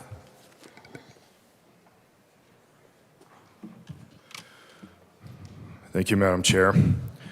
I always appreciate right before I get up to speak to a bill when I'm told what I can and cannot say. It's always entertaining, and it gives me more information to say. So with that, it says here on December 28th, as was read by the representative, 2023, a member of the House of Representatives filed a lawsuit. That would be me. So I'm sure I'm going to be given a little bit of latitude since I don't remember the last time in recent history when a representative was actually mentioned in the actual bill. And so we're not here to re-debate the last bill. We did that back in November of last year.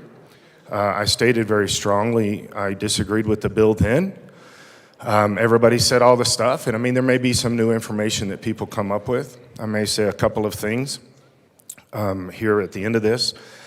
But I do want to make mention of the fact that the reason that we're here is because the constitutionality of how the bill was passed. This is not just my idea and my opinion. And by the way, it's also not just the opinion of my lawyers. Legal here in this building came and apologized to me because my constitutional right was taken away by not reading the bill. And so this is why we're revisiting this, because we made a major mistake. It was at my expense, but really I think it was at the expense of about 100,000 people that put me in this office. We made a mistake and we're trying to fix it.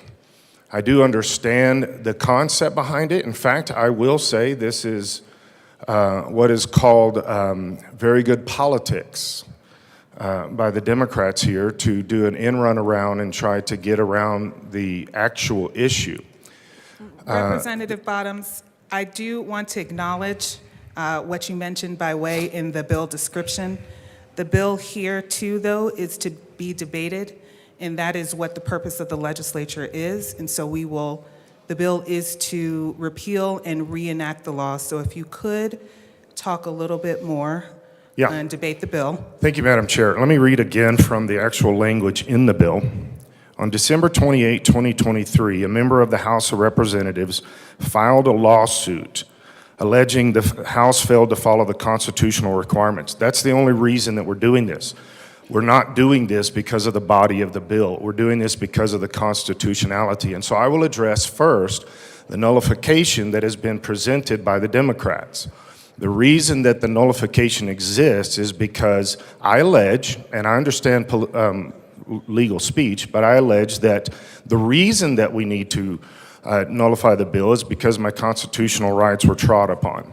That's literally the only reason we're having this special session right now. It's not because of the bill. The wording actually says that it's not because of the bill. And so the reality that this is not just a, hey, let's do an in-run around and try to change this. It's the lack of constitutionality that continues to prop up in here. And so this is something that I think is vitally important in the conversation, is it's not just me. This happens consistently. Now, my lawyers did thank me for the Democrats, and I was supposed to give a congratulations to the Democrats because we don't have to litigate this. We just take the very strong win on the reality that the Constitution has been tread upon at this juncture, and we move forward. So thank you. I do take this as a win. My lawyers are excited about this as a win. And I am looking forward to this session. It was said earlier, Wednesday, that we will go by the rules and the Constitution and decorum in this House. And so I'm looking forward to that. It will be a breath of fresh air and a new leaf that will be turned over, and hopefully this will be making a great 2024 session. I strongly, strongly urge a no vote, taking money out of taxpayers' hands and putting it in other people's hands. I strongly urge a no vote on this. Thank you. And as we move into discussion, I do want to make this note. I do recognize, and I'm speaking as the chair in regards to how I will be monitoring debate, the acknowledgement of the date and the purpose of us reenacting this bill. However, the issue has not been formally litigated, and so we cannot say who has done something definitively a fact, and we still have to operate within the space of not impugning motives. And so I wanted to be able to provide a little bit of latitude, and the latitude has been provided. Is there any further discussion? Representative DeGraff.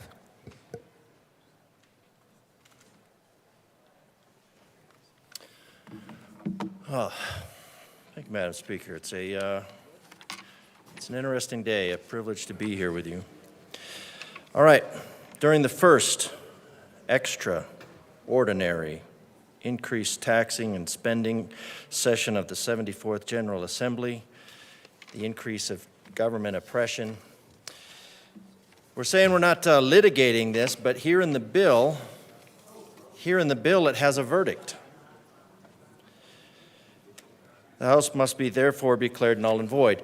Notwithstanding the fact, this is treated as a fact, that the procedures followed by the House of Representatives complied with the House rules and state law in all respects. So the sponsors came forward and said this is not litigating, this, and Speaker, you've talked about not impugning motives, but right here, it says this is a frivolous lawsuit. But strangely, that it's a frivolous lawsuit and it's not allowed to go forward, and that there was apologies made. This is a very short period to say that nothing has been done on this. There's lots that's going on this. This is the bill sponsors using legislation to impugn motive. Representative to assign DeGraff. a verdict. Yes, ma'am. I do believe some of the points that you're trying to make. Again, I would like to provide the latitude to that, for that. I am reading closely as well Section 1 of this proposed bill in regards to what declarations of fact have been made or not. I think the point I was making is that the arbiter of declarations of fact are courts of law, not necessarily the legislature here in this moment. And I would also ask that in your debate of this, that we try our best not to assign motives to our colleagues, as none of that has been put on any formal record in regards to what it is that we intended. So I'm going to ask that if you could try to stay within the space of not telling us what our motives are, because that, by definition, is impugning them if we have not articulated them ourselves. Okay. Well, thank you, Madam Speaker. I do not know, I will admit right out the bat, I don't know what the motives are, but lines 1 through 3 on page 3, notwithstanding the fact that what? That the procedures followed by the House of Representatives complied with the House rules and state law in all respect, which would go on to negate Part B, which a member of the House of Representatives filed a lawsuit alleging that the House of Representatives failed to follow the constitutional requirements set forth in Section 22 of Article 5 of the state constitution, that a bill be read at length unless such reading is waived by the unanimous consent of all members of the House of Representatives present when the enacting House Bill 23 Bravo 1002 of the extraordinary session, and that the House Bill 23B-102 of the extraordinary session must be therefore declared null and void. And then to go on and say, notwithstanding the fact, this is a judgment, this is a judgment inside of the bill that the procedures followed by the House of Representatives complied with the rules and state law in all respects. So ironically, it seems like this would actually put this back in play for a lawsuit because it is making that declaration.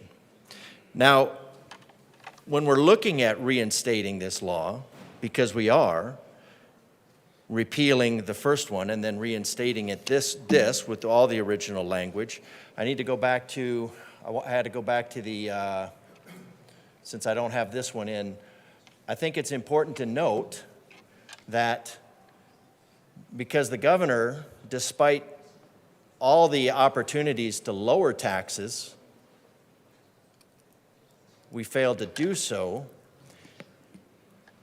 Yet in this tax bill, I think it's important for Americans to, or for Coloradans,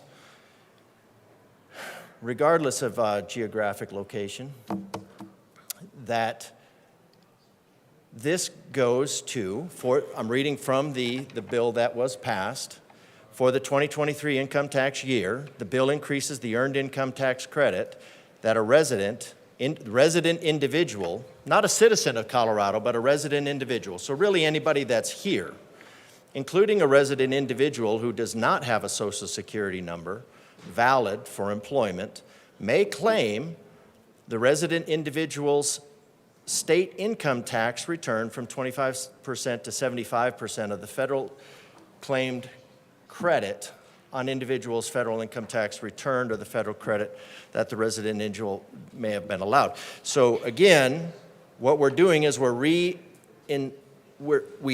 actually have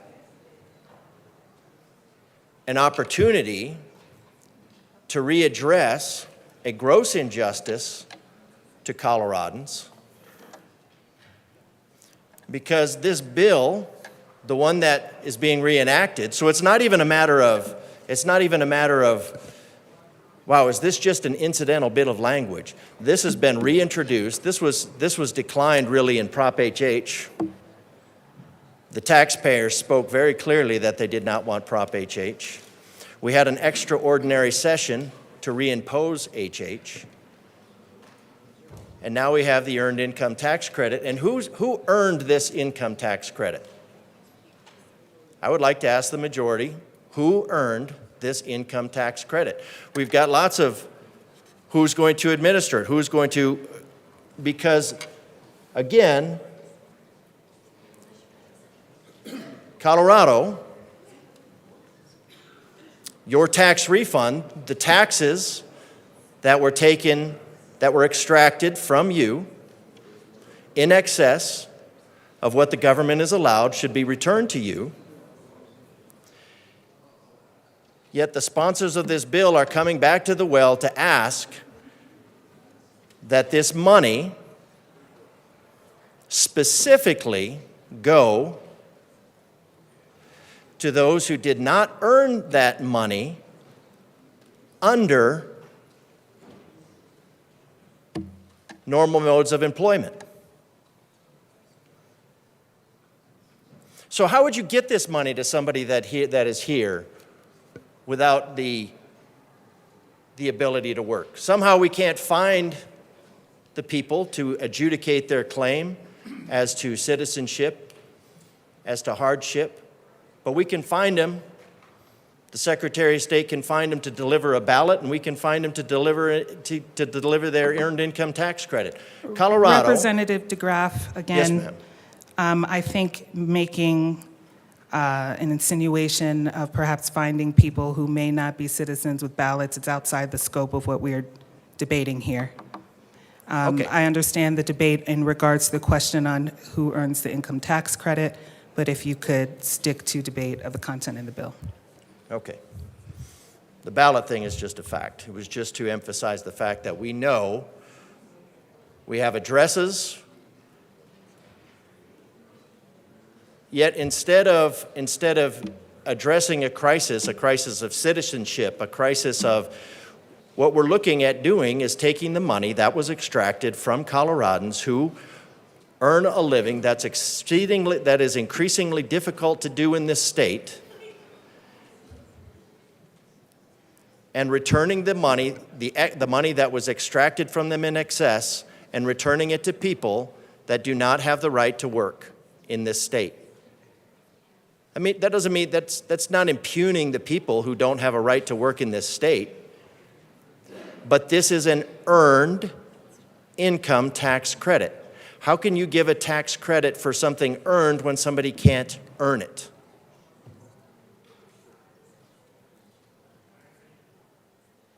Now we know it's going to pass.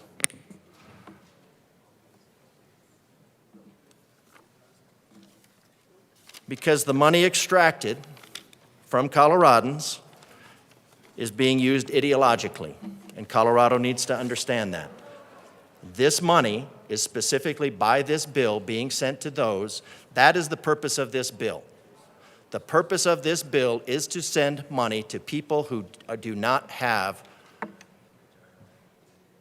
that have not gone through the process of being able to earn that tax credit. That is the purpose of this bill. Everything else is eyewash. Thank you. Representative Wilford. Thank you, Madam Chair. I think it might be helpful to clear a couple of things up for the good representative. First, you don't just pick an EITC check off of a tree. You have to file your taxes. You have to have an ITIN from the IRS or your Social Security number. There is a process in order to receive the EITC. Secondly, speaking specifically to the ITIN filers, yes, EITC is absolutely available for ITIN filers. ITIN filers include undocumented workers who are using lawful methods the IRS provides to pay their taxes. It includes student visa holders and immigrants, like my grandmother, who came to the States from Scotland. She wasn't an American citizen, but her 3 daughters were, including my mom. She didn't have a Social Security number, but she had a work permit. She contributed to the economy and paid taxes while raising a family. ITIN filers are individuals who, like every other taxpayer, are working, paying their taxes, and paying into our systems, making the same contributions to their workplaces, to their local economies, and to their communities. Promoting work and reducing poverty, particularly among families with children, are the primary goals of the EITC. Furthermore, the bill that was referenced in the previous session, sir, started at 75% and was amended to 50%. So we are not changing the percentage of EITC in this bill. Representative Hartsook. Good morning. Thank you, Madam Chair. How's everyone doing? Good morning, and good, and to the bill. To the bill. So yesterday we heard this in the Finance Committee. I have here the fiscal note, and what was very interesting in finance were some very specific questions that were raised. And before I get to the fiscal note, I suppose we can have a debate over whether money helps people in low income. I'm kind of going to assume that that would be a logical conclusion. However, what is not logical and what is not acceptable is on the fiscal note that we discussed when we specifically brought up and asked the fiscal analyst that wrote it. She said, yes, there's about a $50 impact per person according to the Taxpayer Bill of Rights. Now, our side of the chamber obviously has argued to leave the Taxpayer Bill of Rights alone through the special session, through the regular session, and we're continuing that argument today. If we want to have a discussion about going after the Taxpayer Bill of Rights, and let's say that, and let's have that discussion. Let's not say the bill takes, or there's no fiscal impact that comes in. But there is, and it's not discussed. Why are we not discussing this? If we're going to go after the Taxpayer Bill of Rights, if we're going to rechannel the money, as was argued in the special session, is now coming back on this bill, then why are we not having that discussion? Why are we whitewashing it and saying, oh, there's no impact? At the bottom it says assessment, no fiscal impact. Yet there is. It hits the Taxpayer Bill of Rights. And this is what is supposed to be going back to the citizens that have paid taxes in this state. We heard the governor in the state of state talking about an income tax cut. That more money that goes to the people helps them generate the economy. Yet this bill is taking that money and shifting it to a different sector. Why are we doing that? Why are we going contradictory to what the governor was alluding to in his State of the State by saying, let's give the income tax back to the people? Well, that's what the Taxpayer Bill of Rights is supposed to do, and yet we are bypassing it and going out to has designated this to use some of that money. If we want to have that discussion, then let's have it. If we're going to have the discussion that says we're going to give money to low-income families as an earned income tax credit, then let's have that discussion. But let's not take the money out of Taxpayer Bill of Rights and shift it over and call it something different. I urge a no vote. Thank you. Representative Marshall.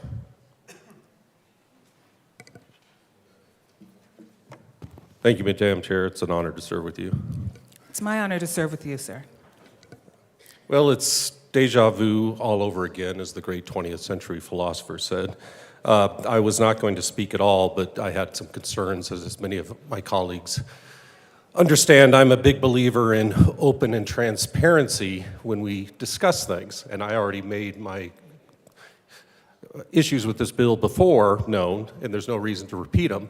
But where I'm having open and transparency issues is we did have an additional fact that came forward in the Finance Committee that I brought forward that was information that came after the last time. And I'm concerned my colleague from Douglas County doesn't understand what my questions was in that Finance Committee. It had nothing to do with the fiscal note. The fiscal note is completely accurate. The issue was with some advocates that were not properly accounting for the reduction in the Tabor refund when they were giving what the benefit was to individuals. So again, for accuracy purposes, which I'm always a big believer in, regardless, even if I'm voting for a bill, that we are debating truth in what we're saying, this fiscal note is completely accurate. It was an issue I had with just some advocacy work, pointing out that I did not think it was as accurate as it should be, and we should always work to be working on accurate information. So thank you. Is there any for Representative Holdsworth?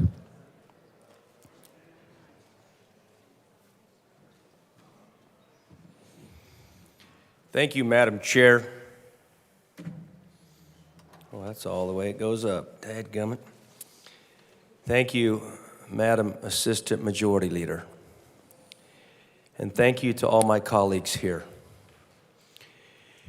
In a spirit of bipartisanship, renewal of spirit, and love, I come to you in the second year of the 74th General Assembly, because I know after the resolution to Martin Luther King that we still have a journey of healing in this state and in this country. But I do want to speak to this bill and concerns that have come up. It is because of the question of a constitutional violation acknowledged by judicial action, or the concern for further judicial action, that we are entertaining this bill today, House Bill 241084, repeal and reenact Earned Income Tax Credit increase. Now, because of that, we have to strike the language that was brought forth in the extraordinary special session, and now we have to import this language in because of that constitutional question of a constitutional violation. Now, one thing I think is imperative in this chamber is that we all listen to each other with open ears and open hearts. Sometimes that is hard to do when the cloud of activism, the cloud of anger, the cloud of potentially hate fogs our minds. Now, we know that all bills can be read at length, without hesitation, without reservation, and without prejudice. Now, in order to set the record straight, Madam Chair, because I like to set the record straight, I have told everybody in my life I was raised to put all the cards on the table face up so everyone sees the hand that all of us get dealt. You may have a high hand, you may have a low hand, but you play the game of life to better your hand through your own actions that comes from your head, your hands, and your heart. Because that is the American experiment. Now, to get back to exactly what I'm concerned about, and I do want to repeat, any bill in this chamber can be read at length by any member on this side of the aisle or this side of the aisle without hesitation, without reservation, and without prejudice. We don't want to personalize things in this chamber because that limits our ability to be the best legislator that we can be. And our constituents ask for the best. So to set the record straight, Madam Chair, I'm going to read this bill, introduced House Bill 24-1084. Wilford and Young are the House sponsors. The Senate sponsor is Coker. House Committee is Finance. It has not gone to a Senate committee. A bill for an act concerning the repeal and reenactment of the law enacted by House Bill 23B 1002 that increased the earned income tax credit for 2023 and in connection therewith making an appropriation. The bill summary. This summary applies to this bill as introduced and does not reflect any amendments that may be subsequently adopted. If this bill passes third reading in the House of Introduction, a bill summary that applies to the engrossed version of this bill will be made available at http://ledge.colorado.gov. And to our clerks behind me, no, I'm not looking for a job. So please understand that I just think, to set the record straight, that I need to read this at length so we can put this to bed. During this first extraordinary session of the 74th General Assembly, which occurred on November 2023, the General Assembly enacted House Bill 23B 1002, House Bill 1002, in parentheses, which increased the amount of the state earned income tax credit for 2023 from 25% to 50% for the amount of the federal earned income tax credit as a means of refunding excess state revenues for the 2022-2023 state fiscal year that Tabor requires to be refunded in the 2023-2024 state fiscal year. Now, I'm going to take a momentary pause there because it clearly states the fiscal concern and impact with Tabor, 25% to 50%. And it specifically mentions Tabor as a requirement for refunds in that year. I'll continue, Madam Chair.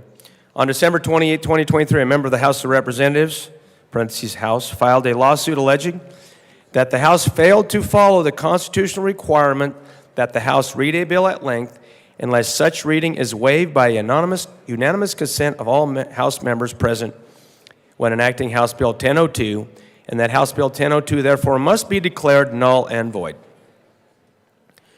Ladies and gentlemen, that's why we're here. And that's why, unfortunately, you get to hear me read this bill at length. To remove any doubt arising from the lawsuit regarding the constitutionality of the law enacted by House Bill 1002, the bill repeals and reenacts that law. So I want to reaffirm and declare loudly, as I did as I began this, to everybody in this chamber, including the Speaker of the House, all bills can be read at length without hesitation, without reservation, and without prejudice, even to my members. Now, I'll continue. In the body of the bill now, be it enacted by the General Assembly of the State of Colorado. Section 1, Legislative Declaration. The General Assembly finds and declares that, parentheses A, during the first extraordinary session of the 74th General Assembly, which occurred in November 2023, the General Assembly enacted House Bill 23B-1002, which in order to refund excess state revenues for the 2022-2023 state fiscal year that are required by the Taxpayers' Bill of Rights, Section 20 of Article 10 of the state constitution, to be refunded in the 2023-2024 state fiscal year, increased the amount of the state earned income tax credit for 2023 from 25% to 50% of the amount of the federal earned income tax credit. Parentheses B, on December 28, 2023, a member of the House of Representatives filed a lawsuit alleging that the House of Representatives failed to follow the constitutional requirement set forth in Section 2022 of Article 5 of the state constitution, which we all took an oath to uphold in this chamber. I don't want to have to repeat that. We are obligated and bound by the Constitution that we swear to. Whether we believe in it, whether we like what it says, whether we don't agree with how it's written, that is your obligation, and you have to follow that oath. Specifically, if you're in leadership. I continue.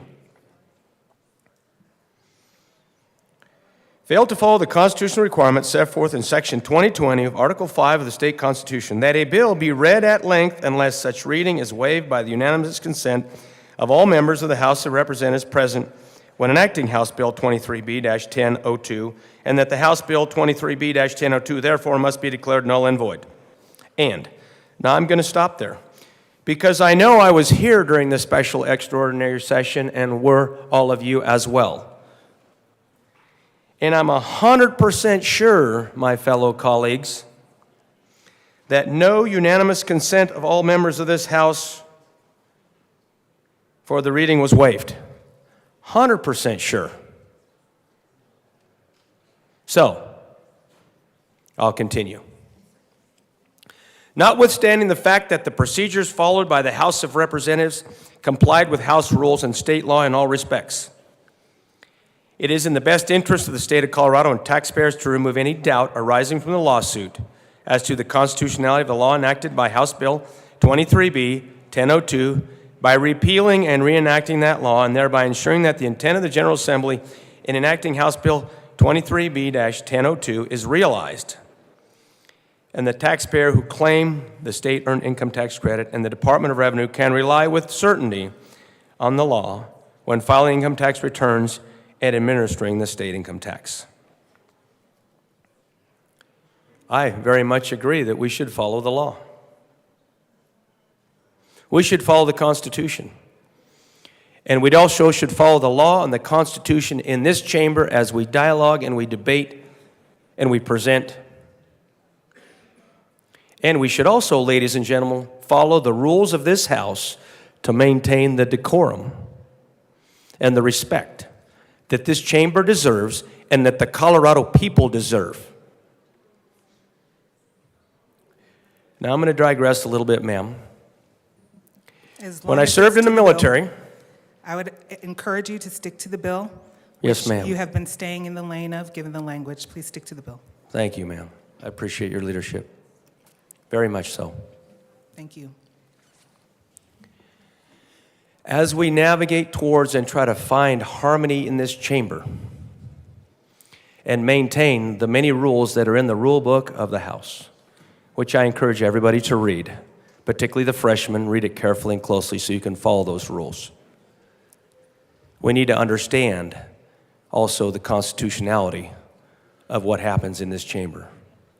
And that's all I'll say about that, Madam Chair, because of your leadership.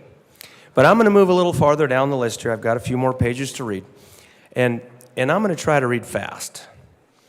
If I was translating this in Spanish, como yo puedo hacer, yo puedo hablar mucho más rápido en español que en inglés. Tranquilo. But I can't do that because what I said, Madam Chair, is I speak faster in Spanish than I do in English. I actually read faster in Spanish than I do in English because the language is more efficient language. And you can read the language of the bill. Could I read it in Spanish, ma'am?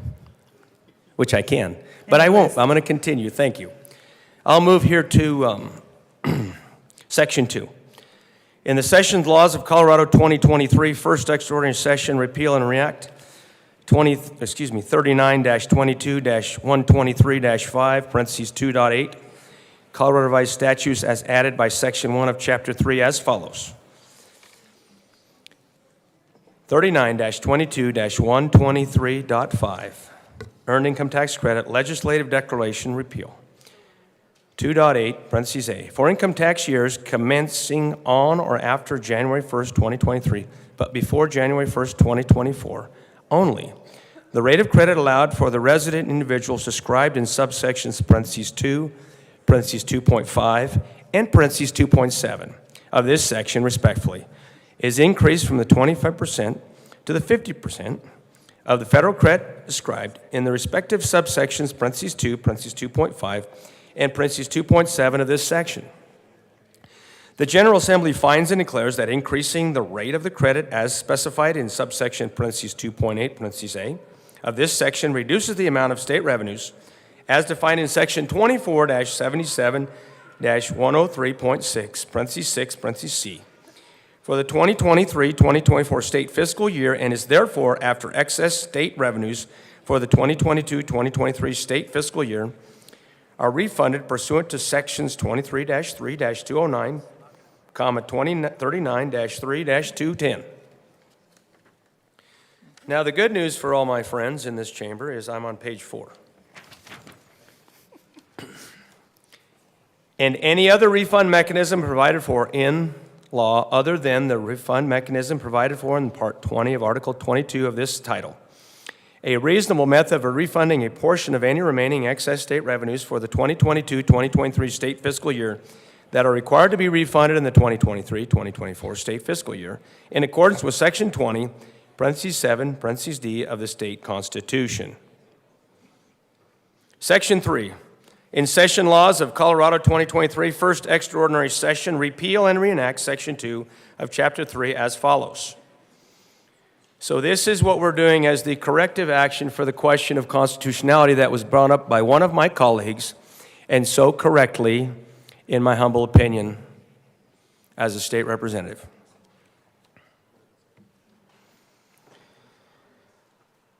Section 2, appropriation. For the 2023-2024 state fiscal year, $51,483 is appropriated to the Department of Revenue.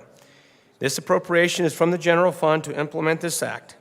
The department may use this appropriation as follows. $23,175 for tax administration IT, parentheses, Gen Tax support. I'm sure that references to some contract agency that does the IT support. B, this is line 16 for those of you that are following closely, and I know some of us are. Parentheses B, $13,792 for the use of taxation services for personal services. And C, $14,000 for use by the Executive Director's Office for personal services related to the administration and support. And D, $516 for the purchase of document management services. Now, parentheses 2. That was 1. Now we're going to go with parentheses 2 of the appropriation. For the 2023-24 state fiscal year, $516 is appropriated to the Department of Personnel. The appropriation is from the reappropriated funds received from the Department of Revenue under subsection parentheses 1, parentheses D of this section. To implement this act, the Department of Personnel may use this appropriation to provide document management services for the Department of Revenue. Section 4, the most abused and overused section in this chamber, is a safety clause. The General Assembly finds, determines, and declares that this act is necessary for the immediate preservation of the public peace, health, and safety, or for the appropriation for the support and maintenance of the departments of the state and state institutions. Ladies and gentlemen, since I am so frustrated and tired of hearing about the fact that this bill was not read at length, now, for the esteemed members of this chamber, that has been put to bed. Thank you for your time and your attention, and may we please move forward to do the business of the people of Colorado. Representative Wilford. Thank you, Madam Chair. Members, as I mentioned before, due to the uncertainty raised by the lawsuit, I'm going to take absolutely every precaution that we can with House Bill 24-1084. And for that reason, I ask the bill to be read at length. You have heard the request. The bill will be read at length. Second Regular Session 74th General Assembly State of Colorado introduced. LLS No. 24 to 892.01 Jason Gellender X 4330 House Bill 24 to 1084. House Committees Senate Committees Finance. A bill for an act. 101 concerning the repeal and reenactment of the law enacted. 102 by House Bill 23B 1002 that increased the earned 103 income tax credit for 2023 and, in connection. 104 therewith, making an appropriation. Bill Summary. Note, this summary applies to this bill as introduced and does not reflect any amendments that may be subsequently adopted. If this bill passes third reading in the House of Introduction, a bill summary that applies to the re-engrossed version of this bill will be available at http://leg.colorado.gov. During the first extraordinary session of the 74th General Assembly, which occurred in November 2023, the General Assembly enacted House Bill 23B 1002, HB 1002, which increased the amount of House sponsorship Wilford and Young, Senate sponsorship Coker. Shading denotes House amendment. Double underlining denotes Senate amendment. Capital letters or bold and italic numbers indicate new material to be added to existing law. Dashes through the words or numbers indicate deletions from existing law. The state earned income tax credit for 2023 from 25% to 50% of the amount of the federal earned income tax credit as a means of refunding excess state revenues for the 2022 to 23 state fiscal year that TABOR requires to be refunded in the 2023 to 24 state fiscal year.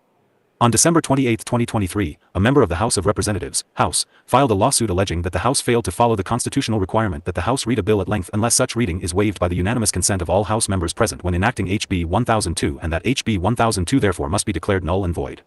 To remove any doubt arising from the lawsuit regarding the constitutionality of the law enacted by HB 1002, the bill repeals and reenacts that law. 1. Be it enacted by the General Assembly of the State of Colorado. 2. Section 1. Legislative Declaration. 1. The General Assembly 3 finds and declares that, 4a, during the first extraordinary session of the 74th 5 General Assembly, which occurred in November 2023, the General 6 Assembly enacted House Bill 23B 1002, which, in order to refund excess 7 state revenues for the 2022 to 23 state fiscal year that are required by the 8 Taxpayers' Bill of Rights, Section 20 of Article X of the State Constitution, 9 to be refunded in the 2023 to 24 state fiscal year, increased the amount of 10. The state earned income tax credit for 2023 from 25% to 50% of the 11 amount of the federal earned income tax credit. 12b. On December 28, 2023, a member of the House of 13 Representatives filed a lawsuit alleging that the House of Representatives 14 failed to follow the constitutional requirement, set forth in Section 22 of 15 Article V of the State Constitution, that a bill be read at length unless such 16 reading is waived by the unanimous consent of all members of the House 17 of Representatives present when enacting House Bill 23B 1002 and that 18 House Bill 23B 1002 therefore must be declared null and void, and -2, HB 24-1084. 1c. Notwithstanding the fact that the procedures followed by the 2 House of Representatives complied with House rules and state law in all 3 respects, it is in the best interest of the state and Colorado taxpayers to remove any doubt arising from the lawsuit as to the constitutionality of 5 the law enacted by House Bill 23B 1002 by repealing and reenacting that 6 law and thereby ensuring that the intent of the General Assembly in 7 enacting House Bill 23B 1002 is realized and that taxpayers who claim 8 the state earned income tax credit and the Department of Revenue can rely 9 with certainty on the law when filing income tax returns and 10 administering the state income tax. 11 Section 2. In Session Laws of Colorado 2023, First 12 Extraordinary Session, repeal and reenact 39-22-123.5, 2.8, Colorado 13 Revised Statutes, as added by Section 1 of Chapter 3, as follows, 1439-22-123.5. Earned Income Tax Credit, Legislative Declaration. 15. Repeal. 2.8a, for income tax years commencing on or after January 16, 1st, 2023, but before January 1, 2024, only, the rate of 17 credit allowed for the resident individuals described in 18 subsections, 2, 2.5, and 2.7 of this section, respectively, is 19 increased from 25% to 50% of the 20 federal credit described in the respective subsections, 2, 2.5, 21 and 2.7 of this section.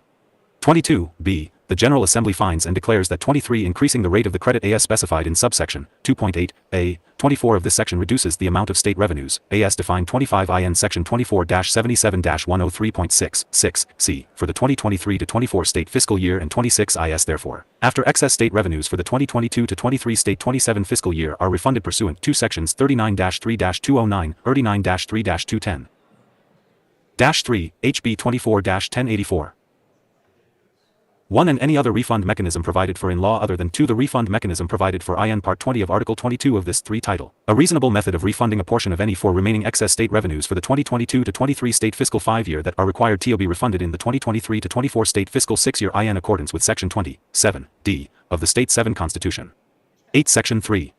In Session Laws of Colorado 2023, First 9 Extraordinary Session, repeal and reenact Section 2 of Chapter 3 as 10 follows. 11 Section 2. Appropriation. 1. For the 2023 to 24 state fiscal year, $1,251,483 is appropriated to the Department of Revenue. This appropriation 13 is from the General Fund. To implement this act, the department may use 14 this appropriation as follows. 15A, $23,175 for tax administration IT system, GenTax, support. 16B, $13,792 for use by taxation services for personal services. 17C, $14,000 for use by the Executive Director's Office for personal. 18 services related to administration and support, and 19D, $516 for the purchase of document management services. 22, for the 2023 to 24 state fiscal year, $516 is appropriated to the 21 Department of Personnel. This appropriation is from reappropriated funds 22 received from the Department of Revenue under subsection 1D of this 23 section. To implement this act, the Department of Personnel may use this 24 appropriation to provide document management services for the 25 Department of Revenue.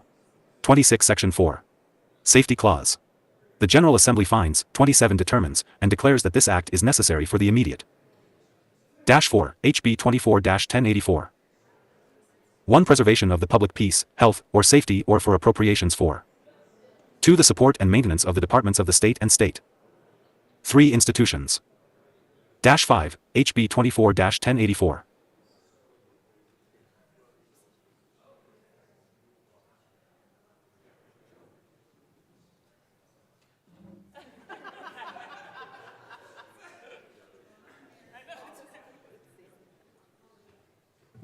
Is there any further discussion? Representative Evans.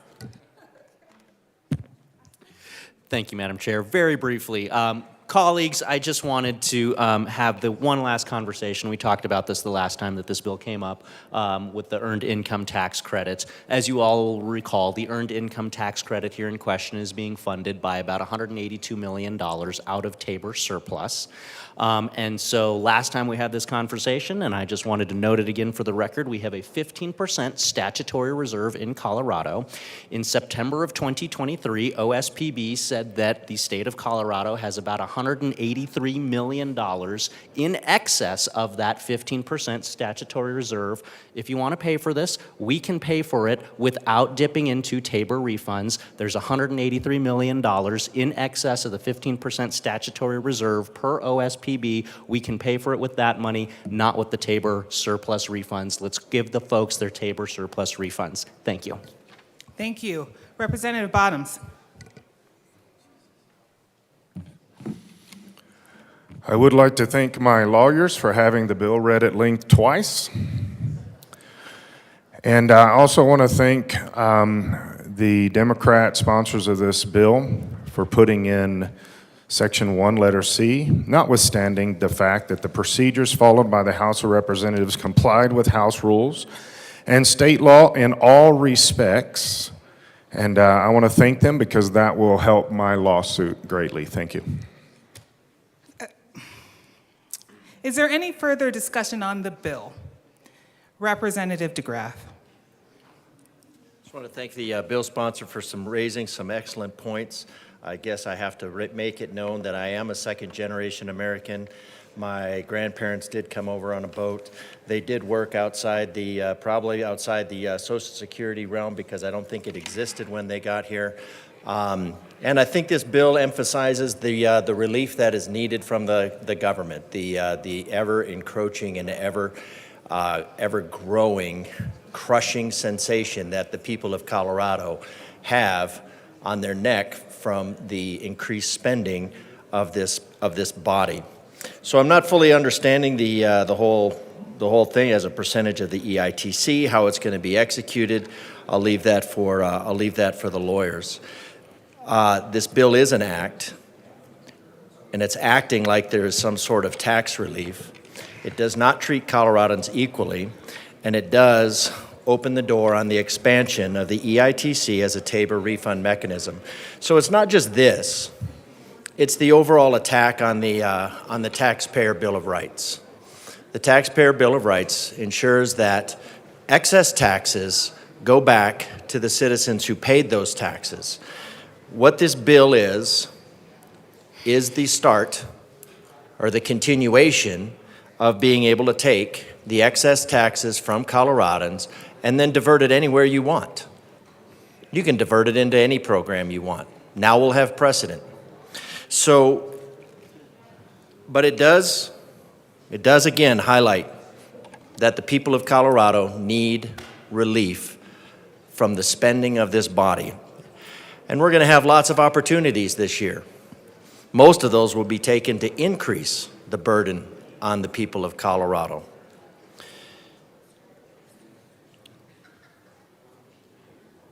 So they need relief. Colorado, this bill, as my colleague shared with you, this could be taken out of money that we already have in surplus, but it's specifically taken out of your taxpayer Bill of Rights, specifically as an attack to be able to start redirecting that into ideological spending. Now, maybe that's not the intent of the bill sponsors today, the colleagues who were given this bill, but it is pretty clearly the intent of the overall program. Seeing no further discussion, the question before us is the passage of House Bill 1084. All of those in favor, please say aye. Aye. All those opposed, please say no. No. The bill is passed. Madam Majority Leader. Thank you, Madam Chair. I move the committee rise and report. Seeing no objection, the committee will rise and report.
The House will come back to order. Mr. Schiebel, please read the report of the Committee of the Whole. Madam Speaker, your Committee of the Whole begs leave to report as under consideration the following attached bills, being the second reading thereof and making the following recommendations thereon. House Bill 1094, passed on second reading, ordered engrossed and placed on the calendar for third reading and final passage. Assistant Majority Leader Bacon. Members, you have heard the motion and there are no amendments at the desk. The question before us is the adoption of the report of the Committee of the Whole. Mr. Schiebel, please open the machine and members proceed to vote. Representative Bachenfeld, how do you vote? Yes. Representative Bachenfeld votes yes. Representative Valdez, how do you vote? Yes. Representative Valdez votes yes. Representative Luck, how do you vote? No. Representative Luck votes no. Representative Judah, how do you vote? Yes. Representative Judah votes yes. Representative Epps, how do you vote? No. Representative Epps votes no. Representative Ortiz, how do you vote? Yes. Representative Ortiz votes yes.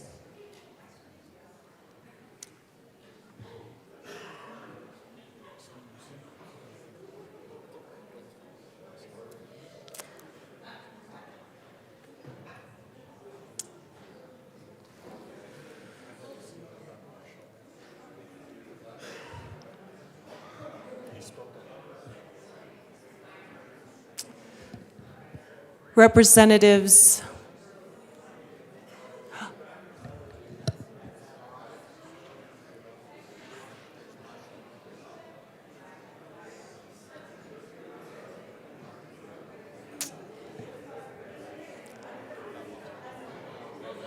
Madam Chair. Madam Chair. Yes, Representative Bachenfeld. I'm sorry, Representative Bachenfeld, you're on mute. Can I switch my vote to no?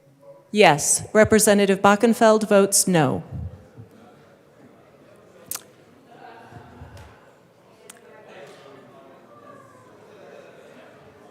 Okay, so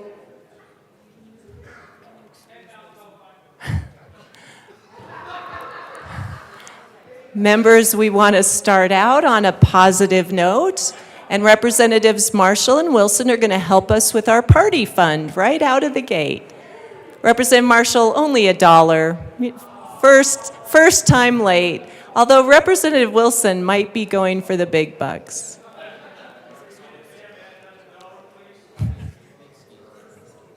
Representative Wilson is excused. Yes. Representative Bachenfeld votes yes. Representative Valdez. Please close the machine. With 39 aye, 20 no, 5 excused, and 1 vacant, the Committee of the Whole report is adopted.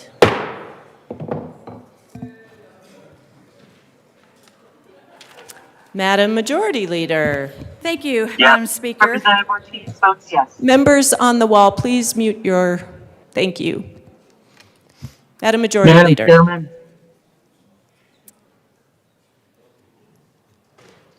Please proceed. Thank you, Madam Speaker. I have one announcement. Madam Speaker. One moment, please. Representative Bachenfeld? Yes, Madam Speaker. Somebody, when you took the vote, somebody said I voted yes. I'm actually a no.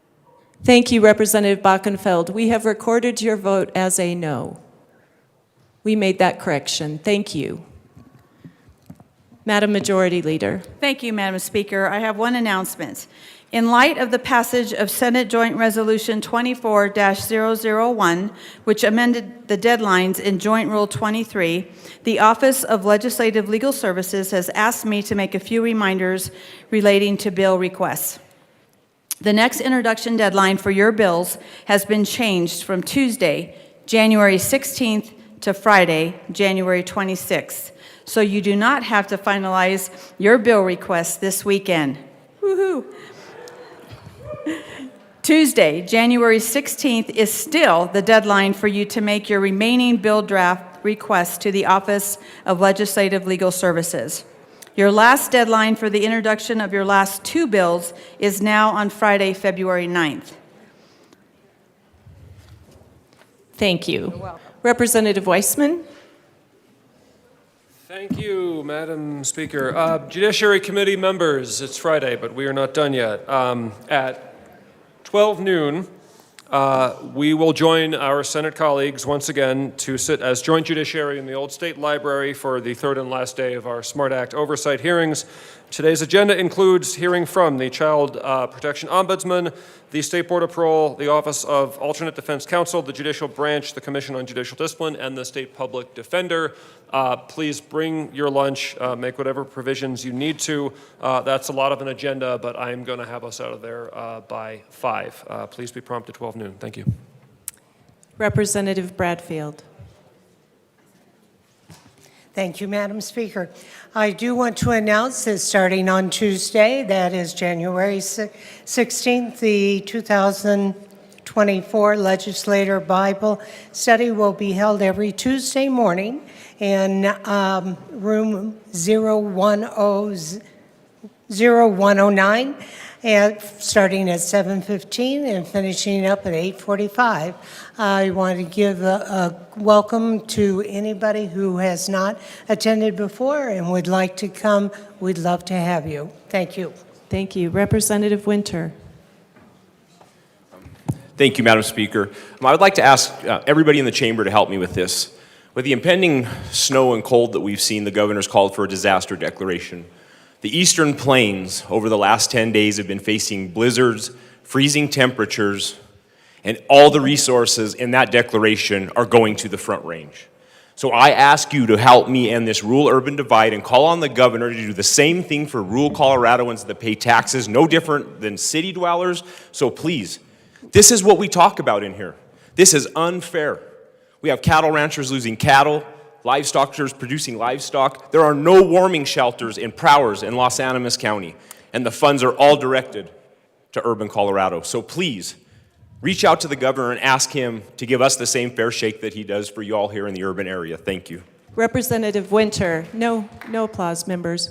I appreciate your message today. That does not fall under announcements and may have been more a moment of personal privilege. That's okay. There may be some other ways that we can address your concern, and I invite you to come meet with me so that we can do that. So thank you. Announcements.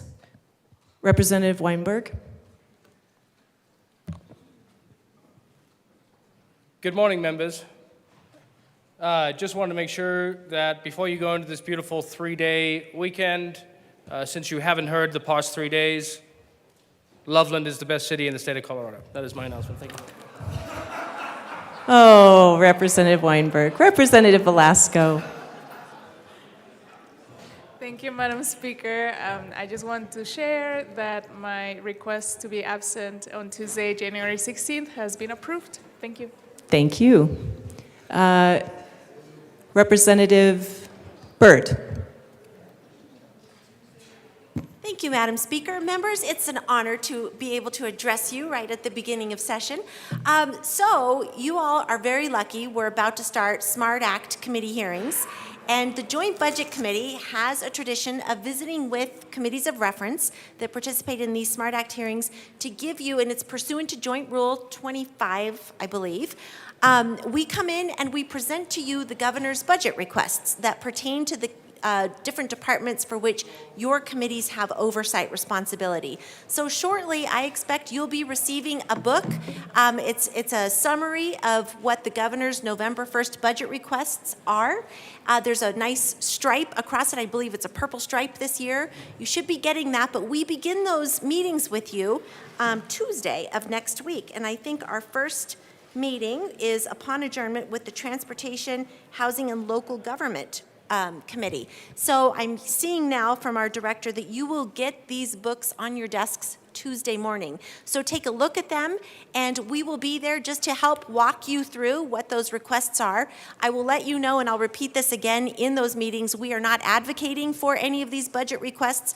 We are there simply to introduce them to you, answer some questions, and orient you to the guide that we are all provided. So make sure as soon as you're able to take a look at that, and we look forward to meeting with you during your SMART Act hearings. Thank you. Representatives McCormick and Representative Catlin. Thank you, Madam Speaker. I am here with my esteemed Vice Chair of the Ag, Water, and Natural Resources Committee to encourage all of you to participate in all the activities at the National Western, but specifically to know that the two of us are here to collect contributions from all of you that you're so willing to give to help our junior livestock sale, which is next Friday. And we're in competition with the Senate. And unfortunately, they beat us, I believe, last year. I don't know by how much, but we can do better. And so please come to us with your cash. And if you have checks, it's to the NWSS Junior Livestock Sale. Representative Catlin. Thank you, Madam Speaker. It's an honor to serve with you. And it is an honor to serve with you. Thank you, ma'am. My colleague says that she's coming to collect your checks. I'm here to ask you to write some checks. Then I'll collect them. But, you know, she's a chair and I'm a vice, so I'm in charge of vice, evidently. But this is a big deal. What we try to do is we try to collect some money so that we can buy some of these young people's stock and help them on their way in their future. So part of that is for us to have a competition. The first one is a competition between us and those that are in the rocking chairs down the hall. You know, they seem to think they've got an advantage on us, and maybe they do. Their checkbooks may be larger or something like that. But what we need to do is to prove to them that we are the house of the people. So, can we have a really good competition between our chamber and their chamber? And in the meantime, we'll try to split it between parties. But right now, I'd like it to be between houses, if we can do that. So if you're interested in contributing to the future of some young people in the state of Colorado, please find one of us. We'll take a check from you, or cash, or Bitcoin. I don't care what all it is you guys use, but we'll take it. Thank you. So let's win this one. Thank you. We'll make sure the Senate knows they're in rocking chairs. Madam Majority Leader. Thank you, Madam Speaker. Members, can I remind you to please clean out any food you might have on your desk, in your desk? The Senate is having a mouse situation over there. We do not want it coming over here. So please clean up your food and drinks from your desk. Thank you. Representative Kipp and Representative Lindsay. Thank you, everybody. Happy Friday, and I would like to ask the Capitol Choir to come on down. For those of you who are new, you are in the Capitol Choir. If you are a member of this chamber. We will today be celebrating the birthdays of Madam Speaker, whose birthday is today, and Madam Majority Leader, whose birthday was on Monday. So come join us to sing, if you like to sing. And if you don't like to sing, oh, are we facing the other direction? Okay.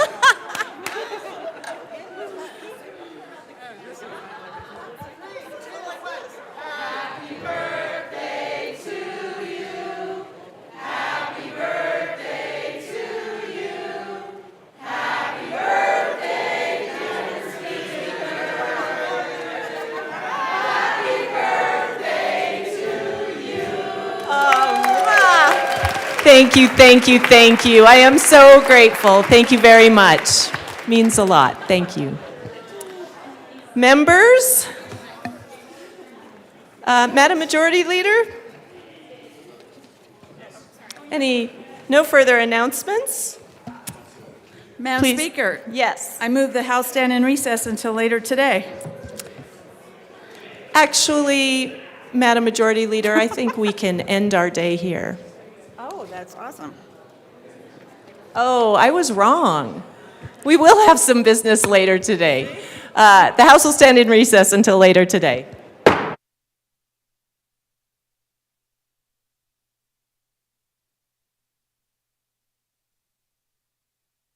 Yep. Members, my apologies. The House will come back to order. We do want to announce that we are starting at 10 a.m. on Tuesday, January 16th. Yes, enjoy the extra hour. Thank you. The House will stand in recess until later today.